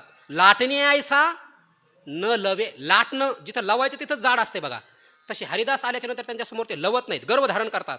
आणि पोटासाठी खौसा वंदिती मिलेच्छांच्या. मग संतांच्या पुढे नमत नाहीत, पण कुठंतरी नमतात ना. महाराज म्हणतात नमतात पण कुठं, मिलेच्छांच्या पोटासाठी, मिलेच्छांच्या खौसा वंदिती. मिलेंछ लोक जे आहेत, म्हणजे हा तुकोबारायांच्या बंधूच्यांचा जो काळ आहे तेव्हा मिलेंछ राज्य भरपूर प्रमाणामध्ये विस्तारलेलं होतं. आणि आपले महाराष्ट्रातले लोकसुद्धा छत्रपतींना सहकार्य न करता, धर्माला सहकार्य न करता मुघल लोकांची सरदारी करण्यामध्ये त्यांना धन्यता वाटत होती. जर आपल्या लोकांनी जर त्यांचं सहकार्य जर केलं नसतं तर संभाजीराजे सापडलेच नसते. जर आपल्या लोकांनी जर त्यांना सहकार्य केलं नसतं तर पानिपतचं युद्ध हरलंच नसतं. इतिहास तुम्ही पाहून घ्या. मग साधू संतांना हे आपले लोक मानत नाहीत, महापुरुषांना मानत नाहीत. आणि मिलेच्छांचे जे खौस लोक आहेत, म्हणजे मिलेच्छांचे जे सेवक लोक आहेत, हलकी सालकी कामं करणारे मिलेच्छ लोकांचे, त्यांचे मात्र पाय पुसतात, त्यांच्या पूजा करतात, त्यांच्या पुढं मात्र करतात. कलियुगाचा प्रभाव आहे. बहुत पाप झाले उचंबळ. महाराज म्हणतात अरे रे रे, या कलियुगामुळे खूप पाप झाले. आणि ते पाप उचंबळून जसं उतू जातं ना दूध वगैरे, तसे पाप आता यांचं उतू चाललंय, उचंबळायला गेलं हे पाप. मोठ्या प्रमाणामध्ये हे पाप वाढले. झाले काय म्हणले, हे जे लोक आहेत ना, उत्तम चांडाळ नमनिती. हा उत्तम आहे म्हणजे चांगलं आचरण करणारा, हा चांडाळ आहे नीच आचरण करणारा, असं काही मानायला तयार नाहीत. मग उलट अभक्ष भक्षिती विटाळ. अभक्ष भक्षिती इथं स्वल्प विराम आहे. हे लोक कलियुगाच्या प्रभावामुळे अभक्ष असणारे जे खाद्य आहे त्याचं भक्षण करत आहेत, अपेय जे आहे त्याचं पान करत आहेत. विटाळ न धरती कोणाचा, कोणीच कोणाचा विटाळ करायला तयार नाहीये. एका ताटात जेवतात, एका पंक्तीला जेवतात, एका घरात राहतात, काही करायला तयार आहेत. कलियुगाचा हा प्रभाव आहे. कैसे झाले वर्तमान नष्ट वर्तमान. महाराज म्हणतात अरे रे रे, हे वर्तमान जे आहे, हे सांप्रत जे लोक आहेत वर्तमान काळात जन्माला आलेले, हे कस काय बरं नष्ट झाले, एवढे आचार भ्रष्ट का झाले. एकादशीच खाती अन्न. अरे रे रे, ब्राह्मण लोक सुद्धा, बाकीच्यांचा विचारच सोडा, ब्राह्मण एकादशीशी अन्न खाती. ब्राह्मण लोक सुद्धा एकादशीला अन्न खायला लागले. बाकीच्यांचा विषय सोडा, बरं नुसतं अन्नच खातात असे नाही, विडे घेऊन. आणि एकादशीच्या दिवशी अन्न खाऊन पुन्हा विडे खातात. एकादशीच्या दिवशी पान खाल्ल्याच्या नंतर गोमांस भक्षण केल्याचा दोष लागतो म्हणतात. तरी सुद्धा हे लोक एकादशीच्या दिवशी, हे ब्राह्मण लोक अन्न खातात आणि पानाचा विडा सुद्धा खातात. अविंधवाणी वदताती. आणि एवढंच नाही तर अविंधवाणी म्हणजे हे जे लोक आहेत, कानाला छिद्र न पडलेल्या अशा मुसलमानांची भाषा अथवा आंग्ल भाषा, म्हणजे विदेशी भाषा शिकण्यामध्ये स्वतःला पुरुषार्थ मानत आहेत, आंग्ल भाषा ते बोलत आहेत. म्हणजे ब्राह्मण लोक एकादशीला अन्न खात आहेत, पानं खात आहेत आणि आंग्ल भाषा बोलत आहेत. हे फार वाईट झालंय. कलियुगाचा हा प्रभाव आहे. काय केला अजून यांनी, कामिनी विटंबिल्या कुलवंती. कुलवान असणाऱ्या ज्या स्त्री आहेत का, लावण्य गुण कुलवती आणि पतिव्रता, हे जे लक्षणं सांगितले स्त्रीवाच्या ठिकाणी, या लक्षणाने युक्त असणाऱ्या स्त्रिया, या लोकांनी त्यांची विटंबना केली. त्या ध्रुवबाळाची आई किती कुलवान होती, किती पवित्र होती, किती आचार संपन्न होती, पण त्या उत्तम पादाने त्याची विटंबना केली. आणि जी सुरुची होती मात्र वदनी दाशीची चुंबिती, ज्या दाशा आहेत ज्यांना स्पर्श सुद्धा करू नये, त्यांचे मात्र वदनाचं चुंबन घेतात. म्हणजे कुलस्त्रिया त्याचा विटंबना करतात, त्यांचा त्याग करतात आणि दाशांना जवळ करतात. सोहळ्याच्या स्फिती जगी मिरविती पवित्रता. केवळ फक्त आम्ही सोहळ्यामध्ये राहतो असे जगामध्ये मिरवती पवित्रता, स्फिती, जगामध्ये या आम्ही फार पवित्र आहोत असं सोंग मात्र हे लोक मिरवतात. मद्यपानाची शिराणी नवनीता न पुशे कोणी. मद्यपानाची शिराणी झाली, नवनीताला कोणी विचारायला तयार नाही. म्हणजे दूध प्या म्हणलं ना, आवडत नाही, पचत नाही म्हणतात आम्हाला. आणि दारू मग काय लय नाव आहेत म्हणतात बुवा त्याचे, आता मला ते पाठ नाहीत, ते सांगतात बुवा काही काही, एका दमात सांगतात 5-50 नावं. कसं काय सांगतात काय माहिती, पण सांगतात. मद्यपानाची शिराणी, नवनीता न पुष्य कोणी, दुधाला कोणी विचारायला तयार नाही, मात्र मद्य सर्वांना आवडतं, विशेष आवड आहे त्याची. व्यभिचार, केळवाल्या व्यभिचारिणी, व्यभिचार करणाऱ्या ज्या स्त्रिया आहेत त्या केळवल्यामध्ये त्याचा शृंगार करतात, त्यांना चांगलं पैसे, त्यांना अलंकार, त्यांना कपडे, पण व्यभिचार करणाऱ्या. आणि ज्या पतिव्रता आहेत त्या दैन्यवाणी पतिव्रता, पतिव्रताला खायलाही नाही. थोडा कठीण मन आहे, पण आमचे विठ्ठल बाबा म्हणायचे पतिव्रता तो भुके मर गई और हां पेढे खा रे, असं म्हणायचे बाबा. ते तसंच झालं इथं. केवढी दोषाची सबलता, अरे रे, या दोषाची प्रबलता काय भयानक आहे म्हणले. केवढी दोषाची प्रबलता झाली, किती भयानक हे दोष वाढलेत. पहा हो भगवंता, देवा तुम्हीच पाहत आहे. पुण्य धुडावूनी संता, पुण्य धुडावूनी संता, तीर्था हारी आणली. या कलियुगाने पुण्य धुडकावून लावलंय, पुण्य कोणी करायला तयार नाही. संता धुडकावूनी, कोणी संतांच्या सुद्धा जवळ जायला तयार नाही. नको रे म्हणतात बाबा, संतांच्या जवळ गेला तर एखादा गुणदोष आपल्या अंगाला येईल, म्हणून संतांचाही त्याग करायला लागले ते लोक. तीर्था हरी आणली, कोणी तीर्थक्षेत्राला जायला तयार नाहीये. तीर्थांना सुद्धा हरी आणली. तीर्थांचा देखील पराभव या कलियुगामध्ये झालाय. आळंदीमध्ये असे कितीतरी तीर्थ आहे, ते आपल्याला आताही दिसतात, त्याच्यामध्ये किती घाण पडलेली. ती संस्थेकडे आपण जातो ना, तिथं म्हणतात चक्रतीर्थ होतं, म्हणतात ते उष्ण पाणी होतं, गरम पाणी होतं. पूजनीय विठ्ठल बाबा सांगायचे, त्यांच्या मुखातून मी ऐकलं होतं. ते म्हणले मी स्वतः इथं आंघोळ केलेली, पण आता तिथं कचरा कुंडी झाली, पण ती कचरा कुंडी काढली पाहिजे याकरता सुद्धा आळंदीत कोणी आवाज उठवायला तयार नाही. किती अवघड आहे. तीर्थाला हली आणलेली आहे. कलियुगाचा हा प्रभाव आहे. भेने मंद झाली मेघवृष्टी, या कलियुगाच्या प्रभावाच्या भीतीने पाऊस सुद्धा पडायला तयार नाही. कदाचित त्या वर्षी पडला नसेल, म्हणून आता ह्या वर्षी असं किती पडलाय, उलट वाहून गेली सगळीजण. भेने मंद झाली मेघवृष्टी, कलियुगाच्या प्रभावामुळे मेघवृष्टी मंद झालेली आहे. आकांतली कापे सृष्टी, या कलियुगाच्या पापाच्या प्रभावामुळे सृष्टी आकांतली, ही सृष्टी जी आहे ही अतिशय असह्य वेदना तिला झालेली आहेत आणि ती थरथर कापायला लागलेली आहे. आता ही सृष्टी रसातळाला जाते काय असं वाटत आहे. आणि मग या सृष्टीवरले देव काय झाले, देव रेघाले कपाटी. देव जाऊन बसले बद्रीनाथ, अंबरनाथ, केदारनाथ, गंगोत्री, जमुनोत्री, तिकडं वर देव रेघाले कपाटी. पण तिथं देव गेले तरी लोकांनी सोडलं नाही त्यांना, तिथेही गेले. आटाआटी प्रवर्तली. अरे रे रे, काय खटाटोप प्रवृत्त झालाय हा, भयानक विचित्र प्रकार घडत आहे हा. अपेके धान्य दिवसेंदिवसे, दिवसेंदिवस या कलीच्या प्रभावामुळे, पापाच्या प्रभावामुळे, धर्माच्या ऱ्हासामुळे, अधर्माच्या प्रभावामुळे दिवसेंदिवस धान्य अपिके, दिवसेंदिवस धान्य पिकायला तयार नाही. गाई म्हैशी चेवल्या रसे, रस म्हणजे दूध देण्याकरता ह्या गाई म्हशी चेवल्या म्हणजे त्या बरळल्या, चळल्या. गावरान गाईचं दूध कमी झालंय आणि संकरित गाईचं वाढलंय, म्हणून संकरित सारखं करायला लागलेत. कलियुगाचा हा प्रभाव आहे. नगरे दिसती उदासे, नगर जे आहेत हे उदास दिसायला लागलेत, कोणी त्या नगरामध्ये राहताना दिसत नाही. पेकिले बहुवसे पाखांडे, सगळं पाखंडच जिकडं तिकडं. काय साधू करती दोम दोम असं काहीतरी प्रमाण गेलं ना आपल्याला त्या दिवशी. सगळीकडे जिकडे तिकडे जे आहे दोमच माजलेला आहे, सगळे जिकडे तिकडे अधर्मच. ऐसे कैसे झाले भोंदू, कर्म करून म्हणते साधू. पिकले बहुवसे पाखंड, जिकडे तिकडे देवा सगळं पाखंडच पाखंड दिसत आहे. काय झालं परत, होम हरपली हवने, होम हरपला, कोणी होम करायला, अग्निहोत्र कोण करायला तयार आहे आता. हवने, त्याच्यामध्ये कोणी हवनही करायला तयार नाही, होम हवन हरपून गेले. याग हरपली, अनुष्ठाने हरपली, हरपली हा शब्द सर्वकडे लावायचा, कोणी यज्ञ याग करायला तयार नाही. अनुष्ठान, काही लोक अनुष्ठान करायचे पूर्वी काळामध्ये, आता थोडेफार लोक दिसतात, पण तेही आता कोणी पवित्र उद्देशाने अंतःकरण शुद्ध होण्याकरता कोण अनुष्ठान करतंय. लग्न होण्याकरता पुष्कळ जण करताना दिसतात, नोकरी लागण्याकरता पुष्कळ जण करतात, पण अनुष्ठान पवित्र अंतःकरणाच्या शुद्धीकरता, गुरुच्या प्राप्तीकरता, परमात्म्याच्या प्राप्तीकरता कोण करताना दिसतंय. अनुष्ठाने हरपली. जपतपादी साधने हरपली, कोणी जप करायला तयार नाही, कोणी तप करायला तयार नाही. आचरणे हरपली, कोणी आचरण करायला तयार नाही. मग आचारणे भ्रष्टली, सगळे लोक आचार भ्रष्ट झालेत आणि आचार भ्रष्टी सदा कष्टी, त्याच्या पदरात कष्टच पडणार आहे. 18 जातीचा व्यापार. आता इथे ना परत थोडासा विप्राचा समाचार घेतात. तो जो विप्र शब्द आहे ना पुढचा, तो अगोदर घ्यायचा. विप्र 18 जातीचा व्यापार करीती, करीती पशी कदाचित शब्द स्वल्प विराम असावा. 18 जातीचा व्यापार करतात एक, आणि तस्कराई करीती 2. 18 जातींचा व्यापार हे लोक करतात. व्यापार करतात म्हणजे आहेत ब्राह्मण, मग षटकर्म करायला पाहिजे किंवा गीतेच्या प्रमाणे 9 प्रकारचे ते कर्म करायला पाहिजे, पण त्याचा त्याग करून देतात आणि इतर 18 पगडीचे ज्या जातीचे ज्यांचे जे कर्म आहेत पोट भरण्याकरता ते करायला लागले. किंवा तस्कर करतात म्हणजे चोरी सुद्धा हे करायला लागले. का, कलियुगाचा हा प्रभाव आहे. आणि हे विप्र लोक सांडुनिया शुद्ध शुभ्र, हे विप्र लोक शुद्ध कपडे घालायचे सोडून दिले, पांढरे सफेद श्वेत कपडे घालायचे सोडून दिले, आणि मग वस्त्री निळी पांघरती, शुद्ध कपड्याला पांढऱ्या कपड्याला निळी देऊ देऊ लावायला लागले, घालायला लागले. निळी पांघरती, कलियुगाचा हा प्रभाव आहे. काय झालं? गीता लोपली. ज्या गीतेचं वर्णन करत असताना ऐशे जे आघाद, जेत वेडावती वेद तेथ अल्पमिमती मंद काय होय, हा वेदार्थ सागरू जया निद्रिताचा घोरू पुष्कळ वर्णन आहे.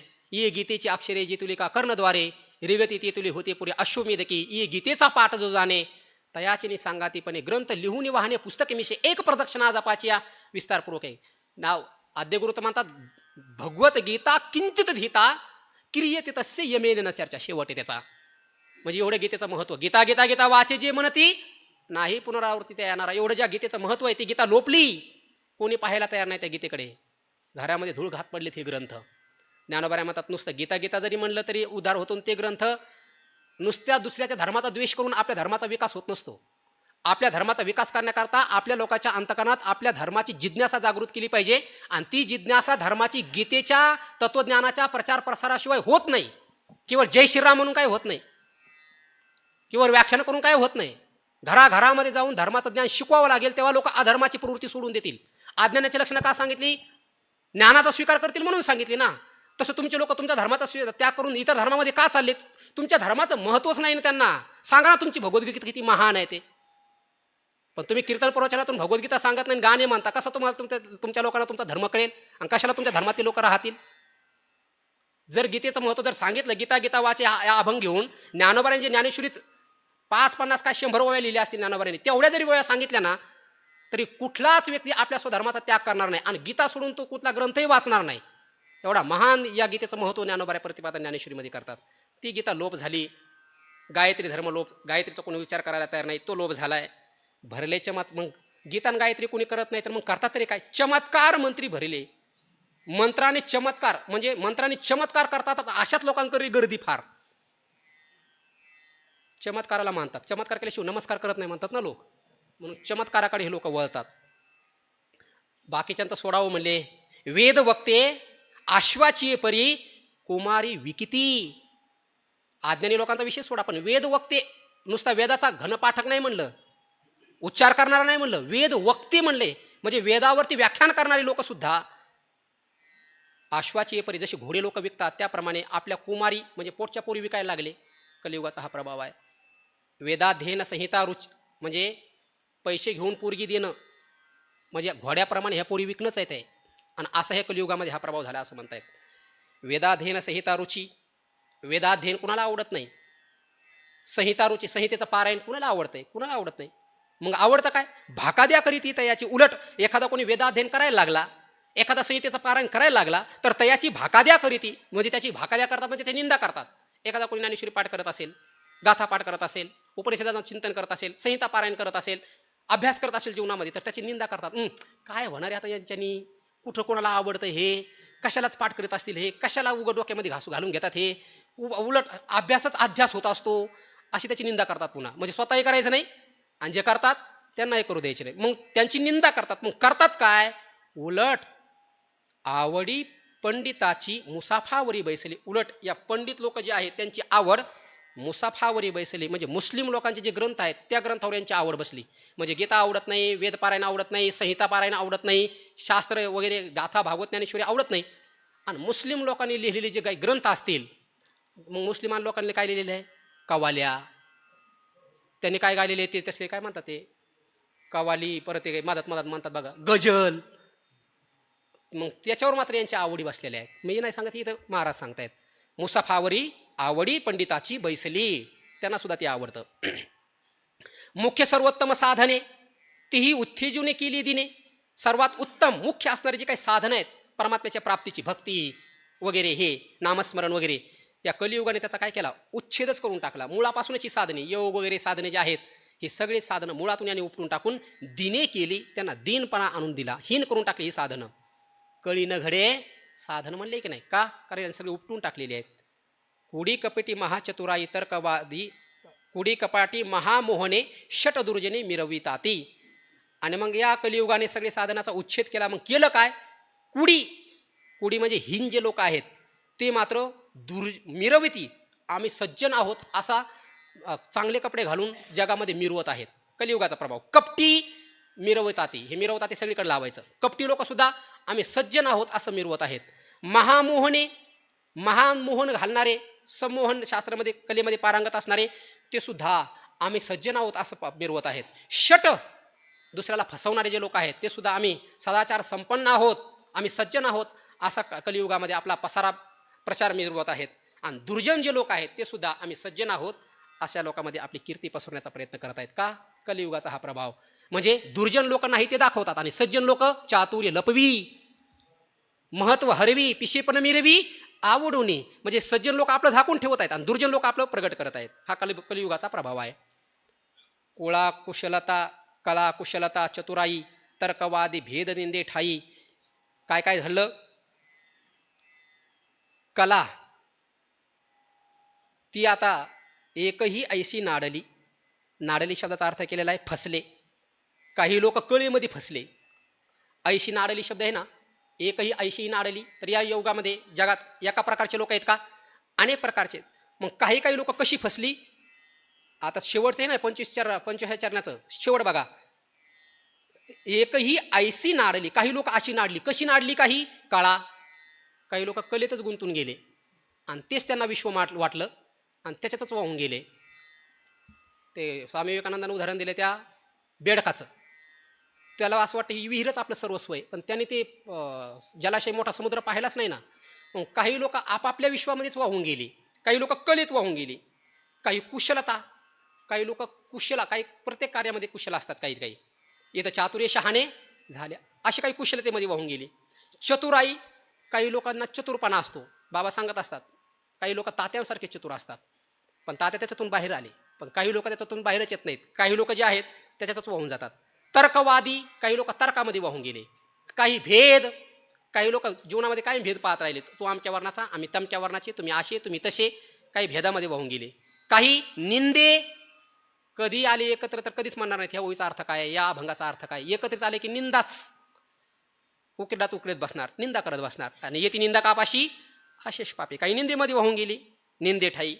निषेधाच्या वाही, काही लोक जे आहेत विषय निषेधाच्या वाही, हे विधी आणि हे निषेध, काही लोक याच्यातच वाहून गेले. म्हणजे कोण लोक या कलियुगाच्या प्रभावामध्ये कशात वाहून गेले ते सांगितलं. काही कळेत वाहिली, काही कुशलतेमध्ये, काही चतुराईमध्ये, काही तर्कवामध्ये, काही भेदामध्ये, काही निंदेमध्ये आणि काही विधी निषेध पाळण्यामध्ये याच्यातच वाहून गेले. यांचा तर विशेष सोडावं म्हणले, पण मोठे संन्यासी, ब्रह्मचारी, तपसी, बैरागी, दिगंबर यांना सुद्धा या कलियुगाने सोडलं नाही. आणि त्यांच्यावर कसा प्रभाव केला? कामाच्या आणि क्रोधाच्या माध्यमातून त्याच्यावर घाला घातला. जे संन्यासी, तापसी, ब्रह्मचारी, जे संन्यासी होते, तपस्वी होते, ब्रह्मचारी होते, बैरागी होते, दिगंबर होते या आणि जे निस्पृही होते, यांना काय केलं? काम क्रोधे भारी व्यापिले. यांच्या अंतःकरणामध्ये काम आणि क्रोध निर्माण केला. म्हणजे एखाद्याने संन्यास घेतला तर त्याच्या अंतःकरणात काम, क्रोध आणि इच्छा उत्पन्न केली. एखाद्याने तप करायचं ठरवलं तर त्याच्या अंतात काम, क्रोध, इच्छा उत्पन्न केली. एखाद्याने ब्रह्मचर्य आणण्याचं ठरवलं तर त्याच्याही सुद्धा अंतःकरणात काम, क्रोध आणि इच्छा ही उत्पन्न केली. एखादे बैरागी झाले त्यांच्या ठिकाणी हे उत्पन्न केलं. दिगंबर झाले त्यांच्याही ठिकाणी, जे निस्पृही झाले त्यांना सुद्धा काम, क्रोध हे भारी व्यापिले आणि इच्छा करी न सुटती आणि इच्छा यांना सुटलेल्या नाहीत. असा कलियुगाचा हा प्रभाव आहे. कैसे विनाश काळाचे कौतुक, विनाशकाले विपरीत बुद्धी म्हणतात ना. महाराज म्हणतात या विनाश कालाचं काय कौतुक आहे. राजे झाले प्रजाचे अंतक. जुन्या काळामध्ये राजे प्रजाचं जर सुख होत असेल तर आपल्या जीवनाचा त्याग करायला तयार होत होते. जुन्या काळातले कृतयुगातले, सत्ययुगातले राजे लोक. पण आताचे जे राजे लोक आहेत आपल्या स्वतःच्या खुर्ची करता प्रजेचे अंतक झालेत. प्रजामध्ये दंगा करायचा, जातीवाद पेटवायचा, आपली खुर्ची आबाधित ठेवायची, हे काय झाले? हे प्रजेचे अंतक झालेले सगळे.